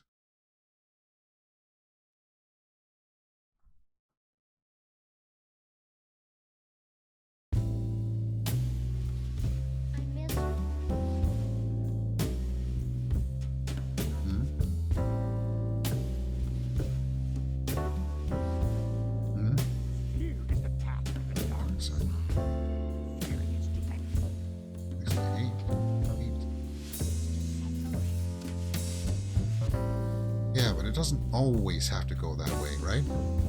Like if you had guidance and training, it shouldn't have to go down like that. It's like you're saying that that's the way it has to be for everybody, and it doesn't have to be. That's a gorgeous shot. That was a gorgeous shot of the tower there and the sun going down.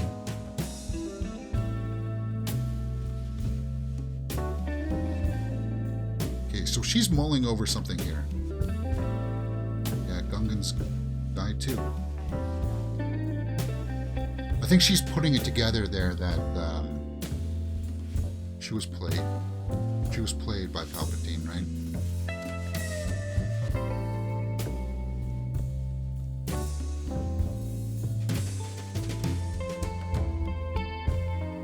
Senator Palpatine has been nominated to succeed Laura as Supreme Chancellor.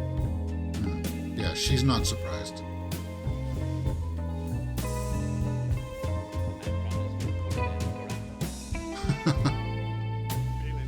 And that's where my old man realized that Palpatine was the evil emperor.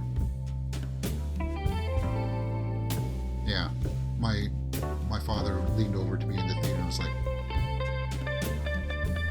he's the evil emperor, right? he figured it out.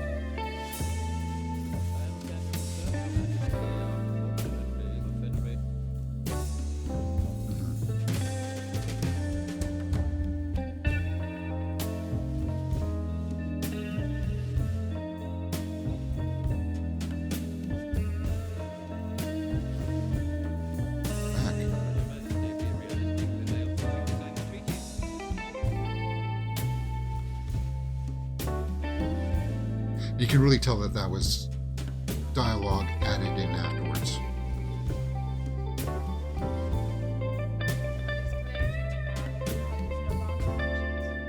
Oh? He won't. But the way he looks, almost as if there was going to be a slight grin there, right?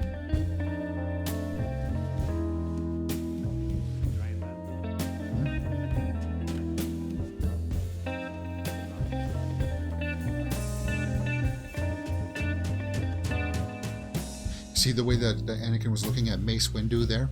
That would have set up for a really cool interaction between him and Mace in the third movie.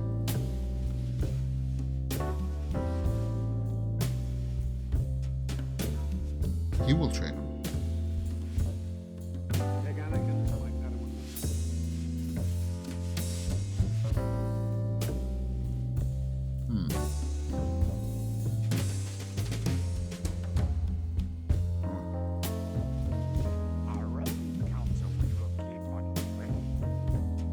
Again, Yoda trying to put them in place, saying, it's our rules, we decide, not you. George Lucas was smart because it's hubris, right?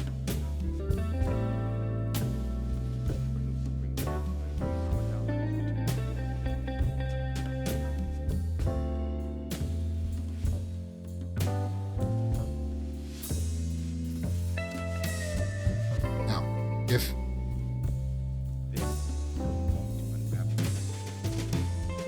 it was such, like, you think there's a discovery of the Sith would be a huge deal. You would send more than just 2.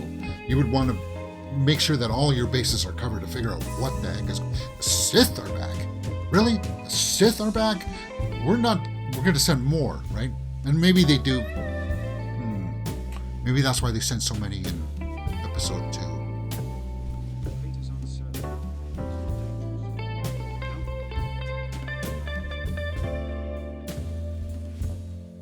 So Obi-Wan was like questioning him there, saying, they all sense that he's dangerous, why can't you?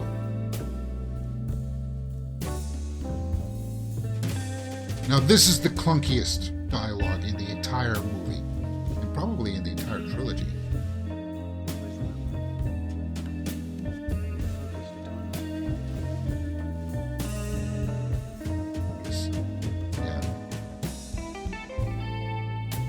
Yeah, this part.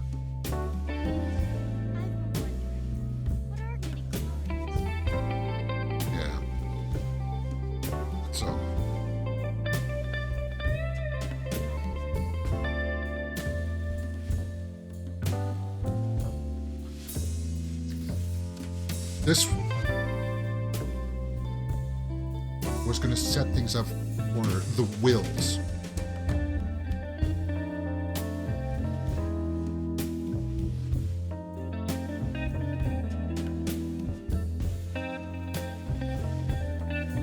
Okay, so that goes over a lot of people's head, right?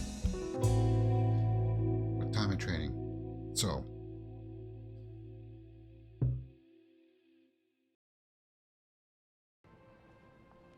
your help.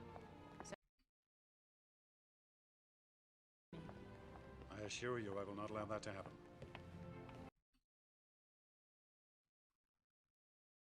Be quiet, Jar Jar. Okay, so yeah. I think he was setting things up there that, like, he was trying to add a scientific level to it, so that later on, when the Wills did come in, like in 7, 8, and 9, which got rejected by Disney, it would have explained more into that.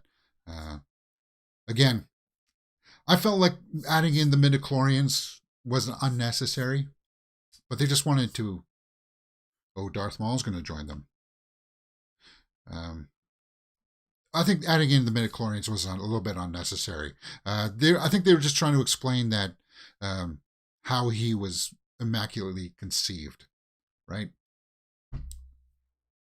Which I didn't think you needed to do that. Now, all that stuff on Coruscant, I know that a lot of people say, well, it slows down here. Kids don't care about the politics and stuff like that. But if you look at it, that actually set up a lot of stuff for events to come. So if you look at it more on that angle, like, oh, now that I know that this happens in Clone Wars, it's interesting to come back to this movie and see, oh, this is how it started. This is laid the groundwork for all of this cool stuff later on to happen, right? If you look at it from that mind frame, you can go through those scenes, and it's like, I actually enjoy watching that stuff. A little bit even more than this stuff, right? This scene here was a late pickup, because Obi-Wan's hair doesn't look quite right.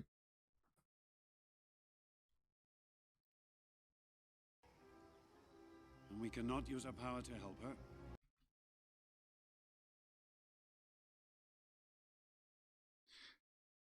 And you can tell, like, even Ewan's face is a little bit thicker, like they shot this way after. You've been a good apprentice, Obi-Wan.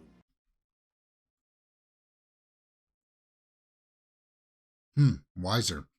Jedi Knight. I do like that scene, though. Qui-Gon saying, "I foresee you will become a great Jedi Knight." Yeah.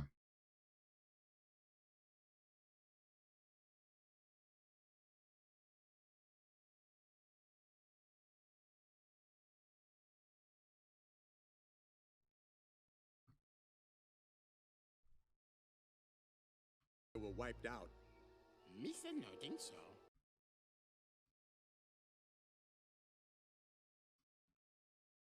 Misa showed you. Come on, Misa show.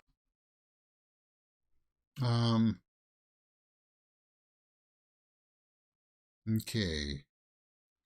So the sacred place. Where are we at? Sorry, guys, I haven't been giving a timestamp here. 149, coming up on 140. Star Wars was the Last Jedi. It's okay, but not the best film. All the films 1 to 6, says Chris Schober. Actually, I think we might even watch the Ewok movies before we watch the sequel trilogy.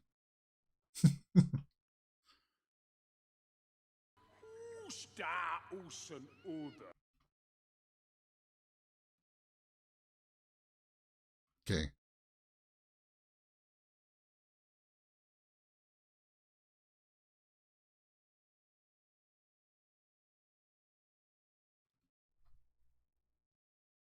So they were all wiped out.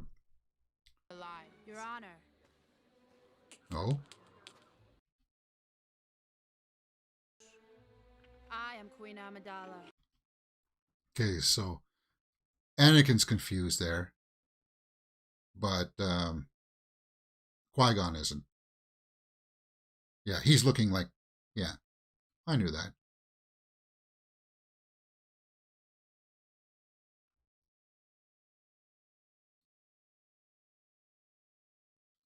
Yeah.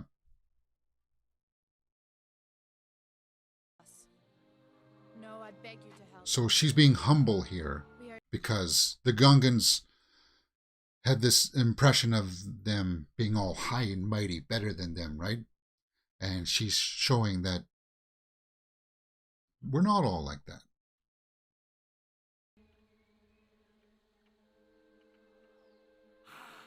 Yeah, see how much younger Ewan looked there in that shot when compared to the previous one where they were talking about you being a much older, wiser man?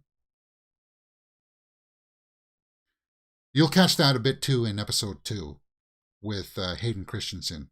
He looks much younger in some parts towards the end of the film than he does in the early parts of the film. This is shooting order.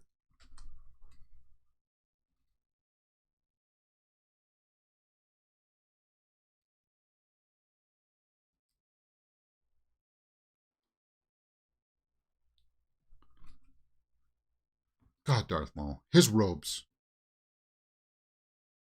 I wanted to try to get like a cosplay of his robes. Let them make the first move. Yes, my master.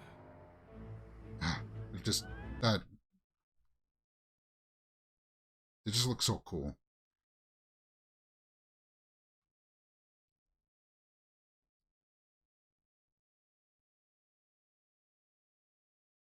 Okay, so these are other survivors.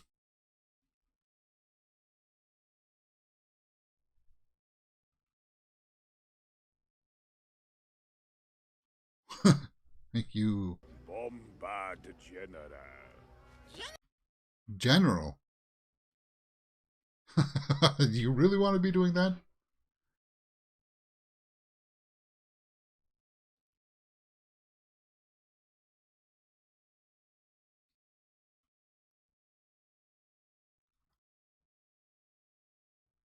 And much stronger. Your Highness, this is a battle I do not think that we can win. Yeah.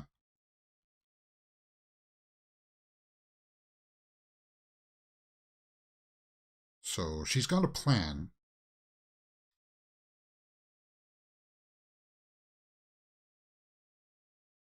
Like the story structure for this one is not set up in any traditional manner. Because usually this is setting up the third act, the final big climax. And usually some big crisis thing happens right before the final act. And there's no big crisis thing here, right? We are ready to do awesome. other than the fact that they want to retake the capital. But that happened way earlier in the film.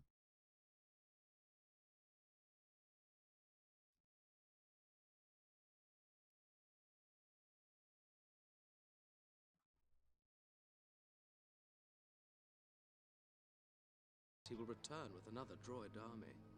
Well, that is why we must not fail to get the Viceroy.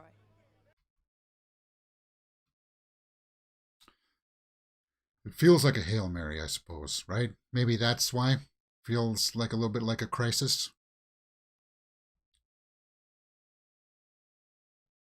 Yeah, the costume designer, with like Darth Maul's robes, like she found all these fabrics that work a certain way, that when he walks, they flow a certain way.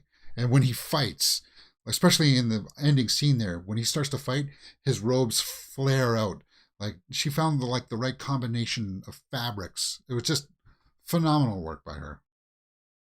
Okay, so this was a shot that was in the original teaser of this movie, of them coming through the forest, and everybody's kind of like, what is that? What's going on there? What are these people? What are these things? Yeah. I was like, every generation has a saga or something like that was in the teaser. Maybe before next week, we'll watch the teasers for episode 2. That's an idea.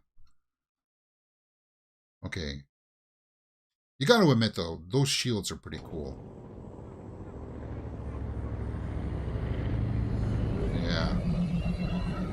No, the sound of that in the theater, it was huge, man.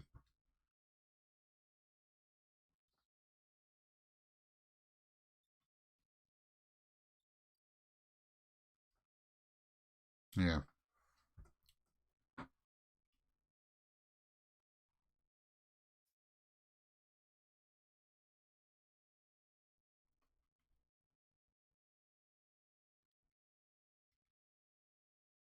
Stay there. Yeah.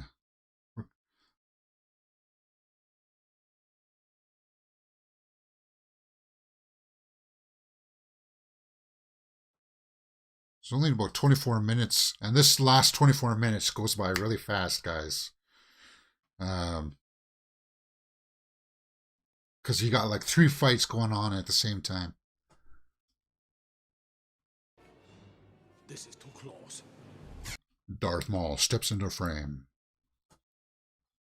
I will address some logical inconsistencies here too. I'm not going to be fanboying out. I'll give you guys some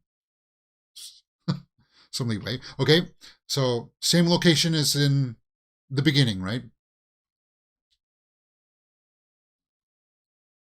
The hangar.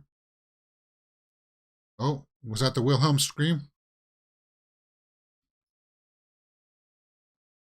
It was Ben Burtt that came up with the Wilhelm scream, right? Or like he was the first one to start using it. Like, there it is. I missed it. Sorry.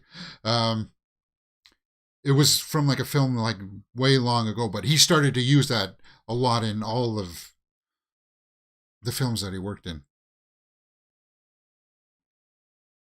It became kind of like his signature that everybody else started using too.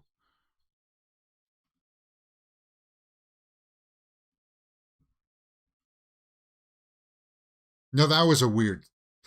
That sound cut was a bit jarring.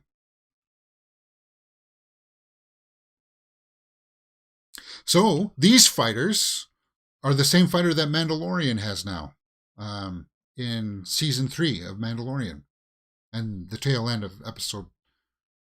Or no, was it Book of Boba Fett that he got it? Yeah, it was Book of Boba Fett that he got it, right? Would you really be wanting to take orders from Jar Jar?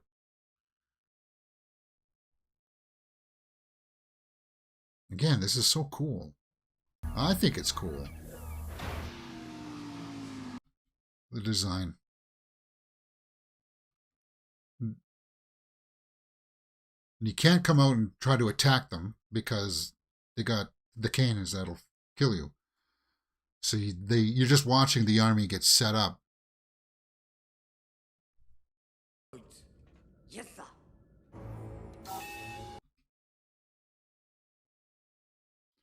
And the collective sound of them. Yeah, that's cool.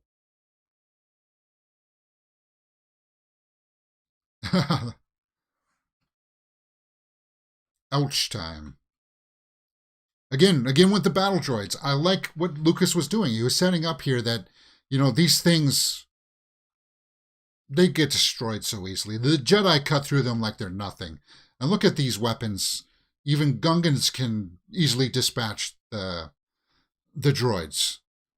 The only advantage that the droids really have is that the quantity, right? They can get outnumbered, maybe.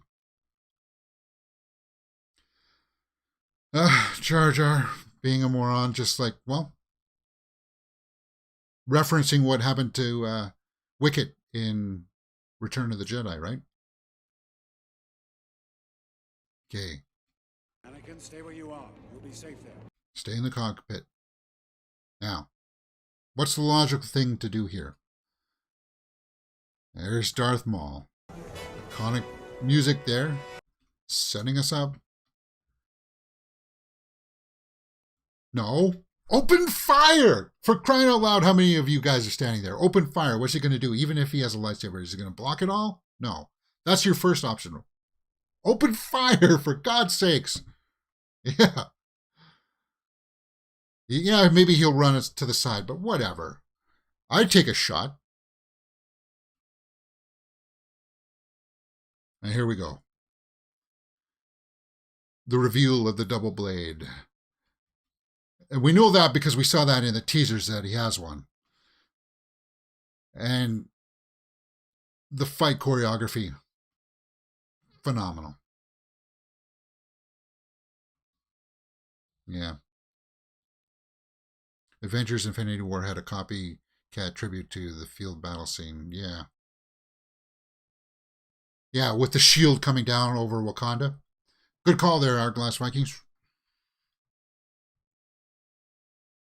Okay, so he's actually shooting through the shields.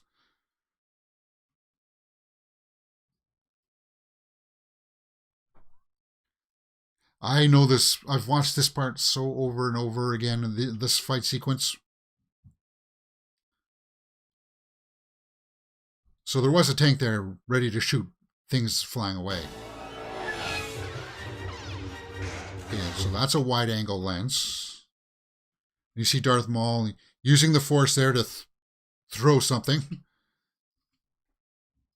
And this... There's something about the sound of the red saber. It sounds thicker. Yeah. Like it sounds louder and more menacing, right?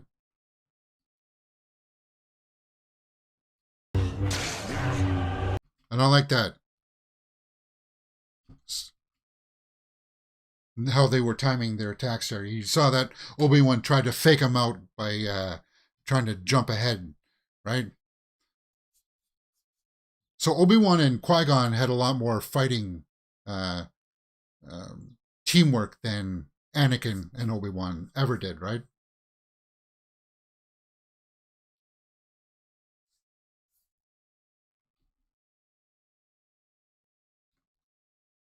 Okay.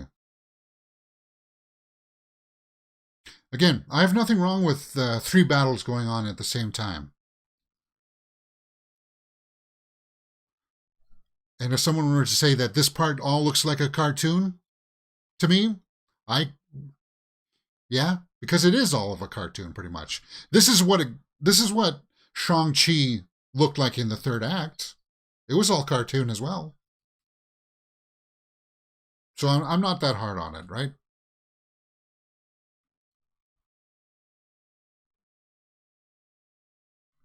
Yeah, all those explosions. That looks phenomenal because that's model work mixed with CGI.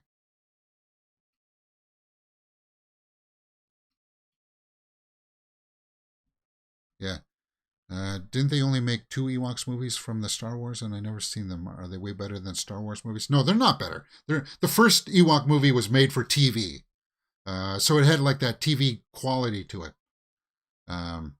Actually, I liked Battle for Endor, the second one, because it was a little bit more cinematic, but like some of the costume design in that's not that good. But I like teak, and it used to make me bawl. Yeah, I bawled my eyes out the first time watching the second Ewok movie. We should watch that one, because some of the creatures carry over from like the Mandalorian and stuff. I can't use a lot of this audio here, guys, because of the soundtrack. And it's going to be a heck. If I use the audio here, you know what's going to happen is I'll have to go back in and put in another layer of audio underneath of that so that YouTube will release it, which kind of sucks.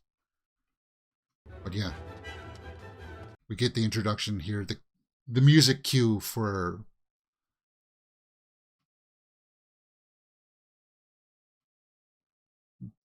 the big Darth Maul. Yeah. That's so cool. Now,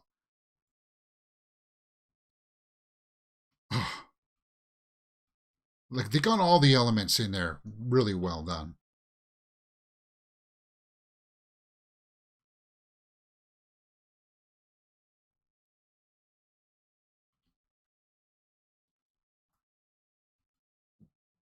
And they cut out some stuff here too of them fighting on these platforms. Darth Maul jumped up to a platform too, and they followed him to one. Okay, so everybody's like, well, why didn't Obi-Wan use the quick run there? Yeah, and I can only offer speculation as to why he didn't, right? They don't confirm why he didn't use his quick speed there. Because they set it up at the start of the film. Traditionally, that's what you would do. You start up using the fast run. You show us the fast run for a reason, right? And this would have been the right reason to use it. Now, I like Qui-Gon here. He's kneeling. He's meditating. He's collecting himself. Getting ready for the possibility that if he dies, he wants to be absorbed into the Force, right?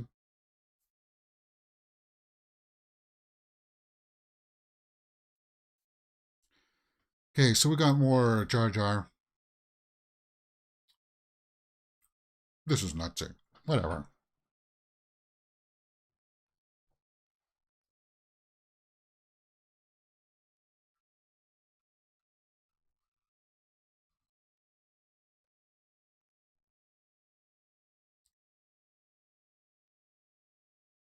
Yeah, Qui-Gon had a samurai approach to fighting.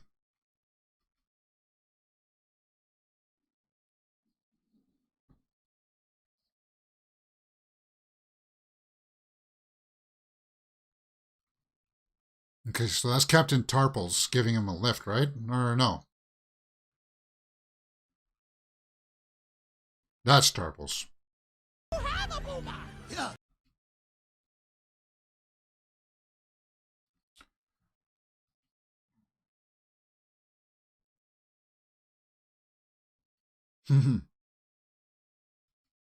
Okay.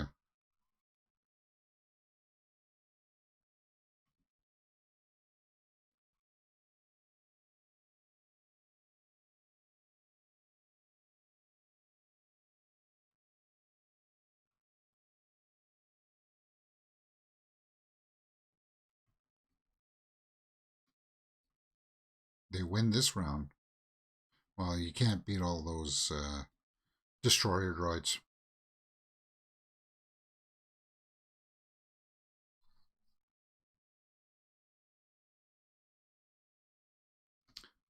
And I like how when they're going into the ship there, that opening sort of emulates the opening mouth of the big fish in the beginning. So there were elements there of sort of traditional storytelling, but I don't know.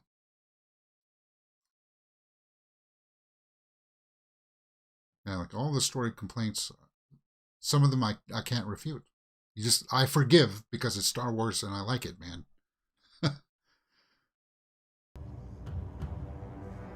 Darth Maul. I like how Qui-Gon jumps up here too and begins the fight.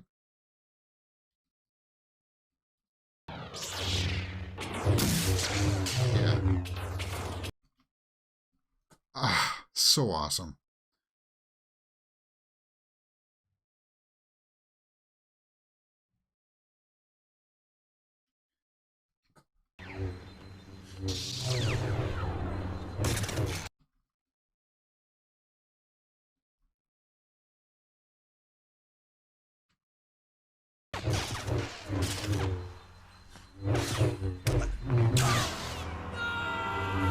Yeah.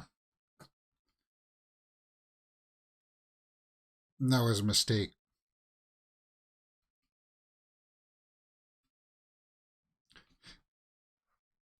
Do you think Qui-Gon, he knew that was coming, right? He sensed it? That's why he was... I don't know.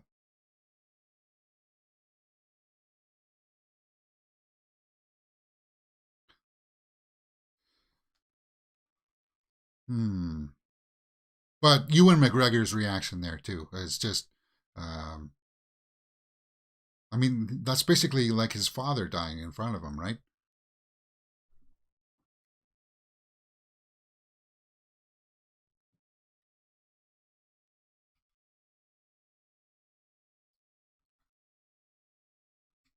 This one's a decoy. This one's a decoy. Are you sure about that?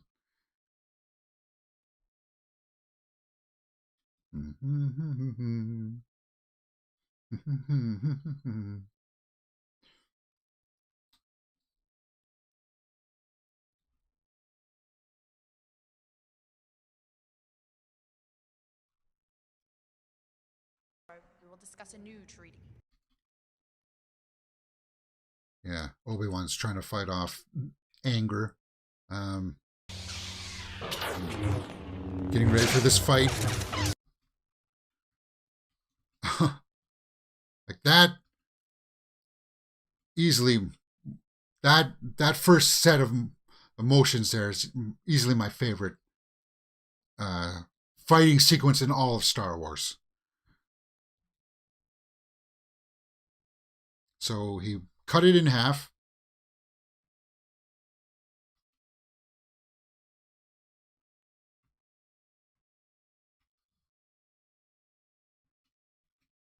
Like they practiced so long to make that happen. And it paid off, didn't it? Like all the rehearsal time that Ray Parks and Ewan McGregor did for that, it paid off.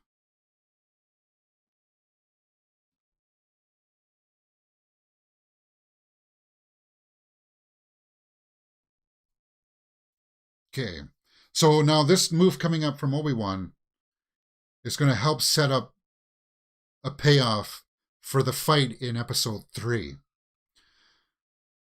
How Qui-Gon dies from a stab wound and Maul suffers a complete separation baffled me. Well, that's why I want to go back and watch the Clone Wars, because they explain how Darth Maul survived, right? And I need to know that information. I loosely know it. It has to do with his race, right? His species of alien. And his intense hatred and anger. But still, even if you survive getting cut in half. Now, this is pod racing.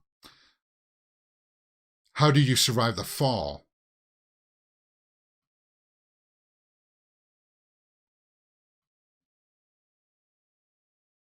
Yeah. Now, I think some of those pilots were actual model creators, right? There were cameos there of the model makers. So it was kind of like them blowing up their own model and going, yeah. It was kind of like interesting. They all broke it. Now that's a huge flaw in the system, right? If the control ship goes down, your army dies.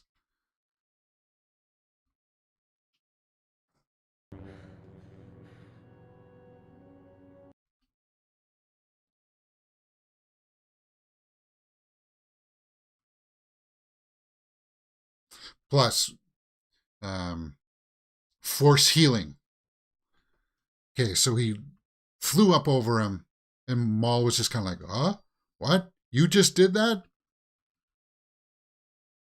And the whole reason why Lucas wanted to let us see him break in half is he wanted to confirm that he was dead. But even he admitted that was a mistake. They shouldn't have done that. It's too late. Promise. Promise me you will train the boy.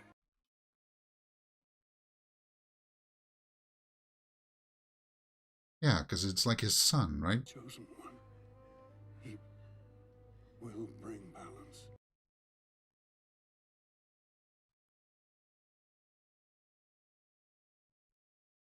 Yeah. Ewan McGregor and Liam Neeson did a good job with that.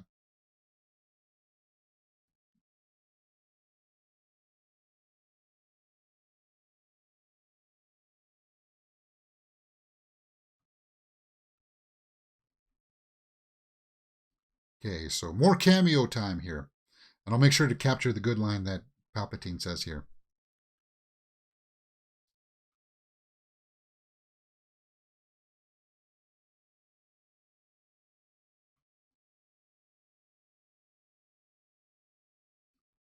Oops. Sorry, if I leave a picture on too long, I'll blur it in post. And don't worry, guys. I'll fix it in post.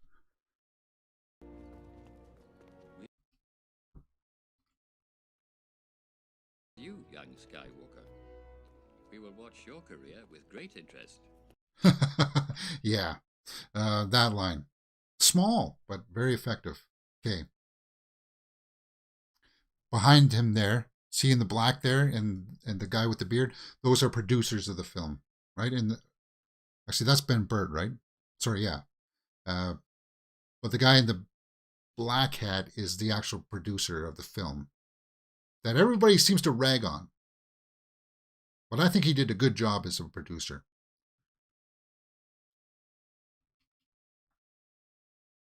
I do not. Qui-Gon believed in him.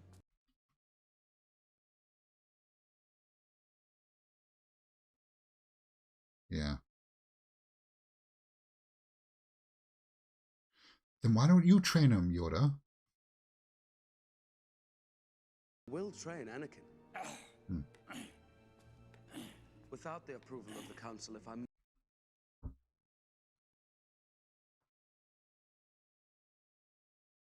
Who the Council does. Your apprentice, Skywalker, will be. Yeah. I would love to actually see the Jedi trials and ceremony. Well, you see a little bit of that in the older Clone Wars, those small little clips that came out like 5-minute episodes. I think those are on Disney Plus. They kind of retcon that though, right? Qui-Gon's noble and music. Yeah, when they issued the soundtrack for this movie, before the movie came out, this song was in the soundtrack. You will be a Jedi. I promise. Okay, so they set up that Obi-Wan's going to be training Anakin. But yeah, this song was called Qui-Gon's Noble End, so it was kind of like a huge spoiler that Qui-Gon was going to die. There are no more, no less, and an apprentice. Master or the apprentice. And they pan over, and the camera is on Palpatine. Okay, so this is all music now, guys. But a lot of reactors missed that part, which was destroyed, Master or Apprentice. They very deliberately put Palpatine in that shot to let you know that it was the Apprentice, right? In case you were not paying attention during the movie. Okay, so this music here, the celebration music, is actually a sped up version of the Emperor's theme, with some percussions in there. But like people don't recognize it. They don't understand. Like that really dark theme from like Return of the Jedi and stuff. This is the Emperor's theme. So if you think about it, the Emperor, Palpatine, won. So of course it's his theme, but it's like a joyous version of his theme. He won at the end of this movie. He got what he wanted.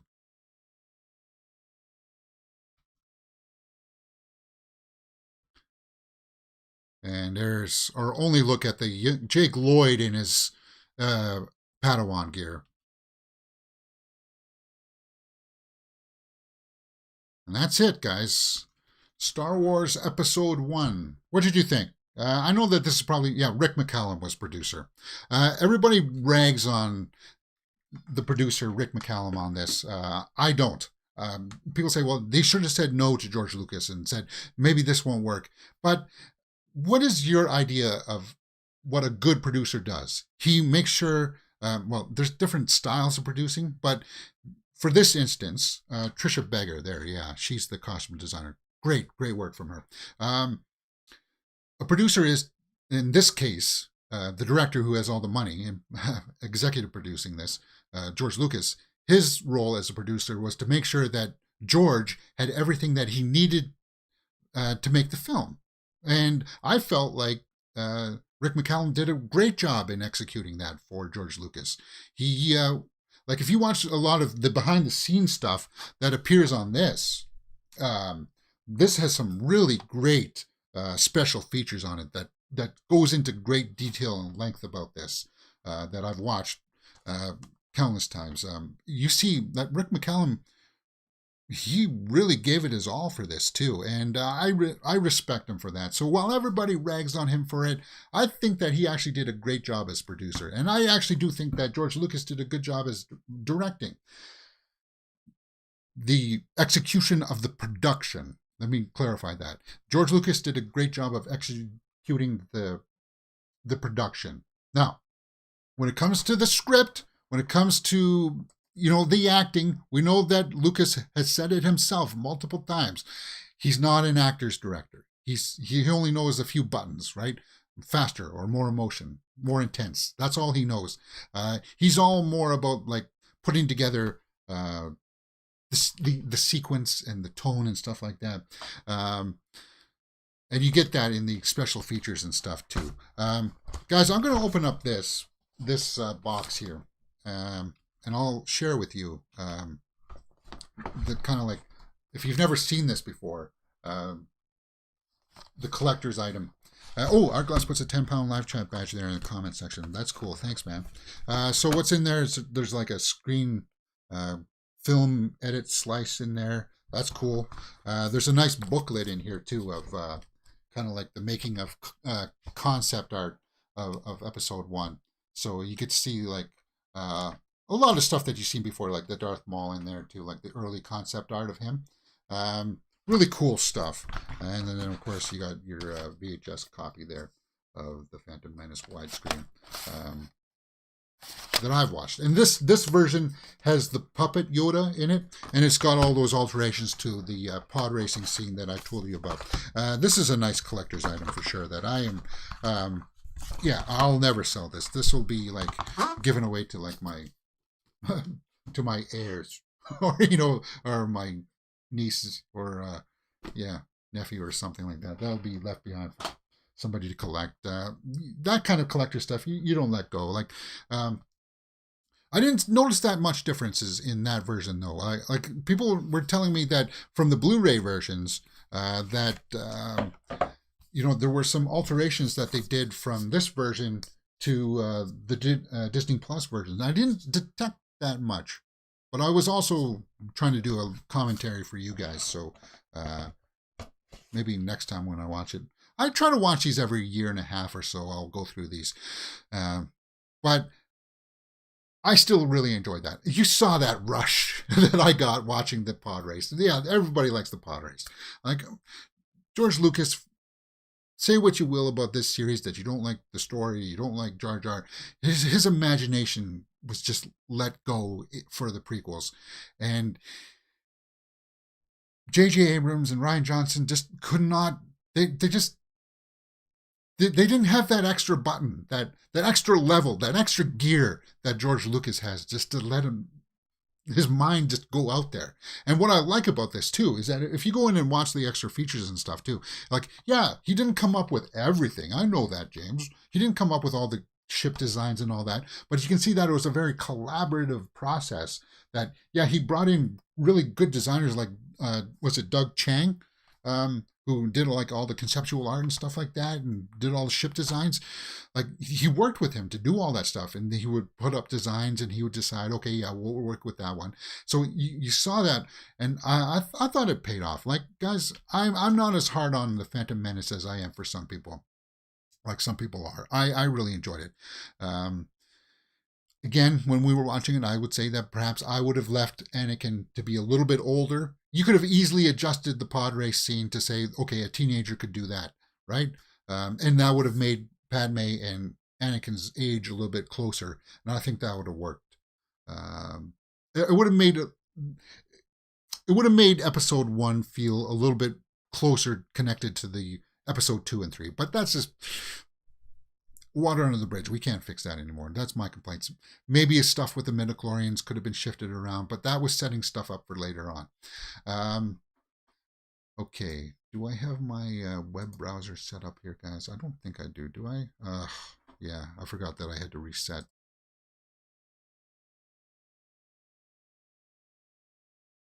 Okay. Oops. Web browsing.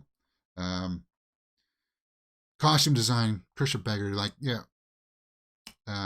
All the Padme stuff. And you'll see that throughout the prequel trilogy here, that I'm going to be constantly calling out the costuming from Padme. Great highlight. Ewan McGregor as Obi-Wan was fantastic. Yeah, you can't complain about Ewan McGregor in this. Pernilla Augustus Shmi.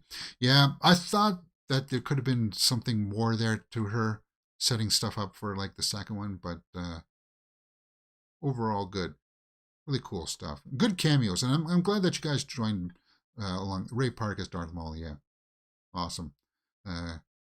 Really awesome. Let's go over to the tomato meter and see what people had said about this. Let's see what the score was on the tomato meter. 51% by the critics, 59% by the audience. So it's definitely, I think it's one of the lower ranked Star Wars movies out there for most people. I still think it's better than The Last Jedi. I still think it's definitely better than The Rise of Skywalker. Just because it's got that wow factor in there from the pod races and stuff, guys. Let's just take a look at some of the snapshot from people who didn't like it. From the Times. Do kids really want to follow a plot about intergalactic trade embargoes? Yeah, so people are complaining about that stuff, but that stuff sets up so much for the Clone Wars, guys. And that's what I was trying to reiterate when we went through that segment of the film, is you learn to appreciate that later on because he was setting stuff up. You come at me with the pacing, you come at me with the story structure, some logical inconsistencies. Yeah, I can't refute it. I can't rebut that, but hopefully you enjoyed my watch along with it and my explanations for why those scenes were very necessary. Daily Telegraph UK says the visual effects in The Phantom Menace are so good that you find yourself not caring much about Qui-Gon's prophetic murmurings. What? Yeah, the prophecy.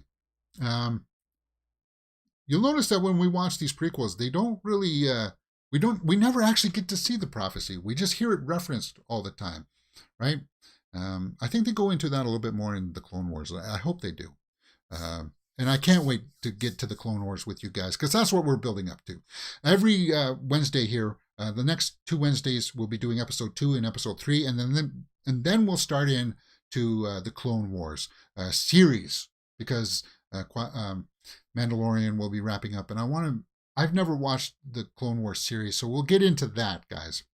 We may start off by watching the Clone Wars movie. It's not that good, but it'll help set us up to watch the Clone Wars series, and we'll get through that. Chris Schober said that they said that George Lucas was supposed to direct the sequel trilogy 7, 8, and 9. Well, no, he was going to, but that was before he sold it to Disney, and then he realized it was going to be too much work. He didn't want to fight the battle of people online, and that headache of people complaining about stuff. So he sold it, and then he submitted his drafts, his treatments for what the 7, 8, 9 were supposed to be, and it was going to be more about the wills, and that had to do a lot more with the midichlorians and like these entities that protected the Force. It was going to go off in this really weird, abstract kind of way, and Disney said, no, we're not doing that. And they brought in J.J. Abrams, and you know how I feel about Abrams. So there you go. So own all the collection of Star Wars movies. Well, yeah, I own all the Star Wars. I own the classic trilogy as well. So I've got it on VHS and DVD and Blu-ray and stuff, obviously. So there you go. You want to see the version that I have of the old ones? I can quickly do that right now. Okay, so there's the DVD of the originals. This is the remastered. These are the special editions, right? That is not the special edition. That's the original theatrical cut. Okay? And I published a few shorts where I took film off this, and sadly the tape in this is degrading, and that sucks. But you see how I got it nicely protected. I'm not letting go of this baby. Oh yeah. And then of course you got the Ewok movies there, right? But that's on Disney Plus now. So I even wrote a treatment for a third Ewok movie. I did, where this girl Sindel comes back. She comes back later on when she's older. And they have another adventure together. That would be kind of cool to see. Yeah. So guys, that's it from me. I hope you enjoyed this experience going through it with me. I love Star Wars. I really do. And till the day I die. I can't wait to watch episode 2 with you guys. We're going to have lots of fun with that one too. I think that one is, by consensus, the most hated one, right? A lot of people put episode 2 as their least favorite Star Wars film, but I think you're going to appreciate it a lot more when you watch it with me, and I add in all of these extra tidbits of information. Okay, it's 12:20. I've gone overtime. Even if I started it at 9:50, I would have been like 10 minutes overtime. I am watching The Mandalorian at 1 p.m., so I got 40 minutes to make my breakfast here and get it down the tubes so that I can get back online and start streaming Mandalorian with you guys. If you go over to the community tab, you can see our weekly schedule posted there. Every Sunday, I post that up, our weekly schedule. We got some adjustments to make for next weekend, but yeah, we just wrapped up the Last of Us episode 9 on Monday. Good series. Overall, we just watched Batman Returns. That's going through some copyright stuff. It'll get fixed hopefully soon. And yeah, we just watched Phantom Menace. Ooh, yeah. And then in 40 minutes, we'll be watching Mandalorian episode 3, guys. Mandalorian season 3, episode 3. Can't wait for that. Tomorrow, we'll be watching Survivor at 1 p.m. And tomorrow morning, we'll be watching a fan choice. Grumpy Man reacts to either Inside Out, Frozen, or Tangled. Grumpy Man, go vote in the poll up in the community tab. Friday, we watch a horror movie. Last week, we watched The Night House. And this Friday, we can either watch The Ritual, The Menu, or Splice. All up in the community tab, guys. Go vote. We watch a horror weekly roundup show on Saturdays. We do talk all about horror movies. We have fun with that. And of course, Mondays and Fridays there, we do movie news live. On top of that, you got trailer reactions, full movie watch-alongs, movie reviews, straight out of the theater reactions, lots of little tidbits and shorts and stuff like that. We're all movies here, man. So if you like that, come follow me on some of the social media channels right there. Oh, I got to change that. I got to change Mirror Domains Instagram to Mirror Domains Official. But yeah, there you go, guys. Thank you very much for joining me. Hit that thumbs up button, and may the Force be with you. See you next time on Mirror Domains.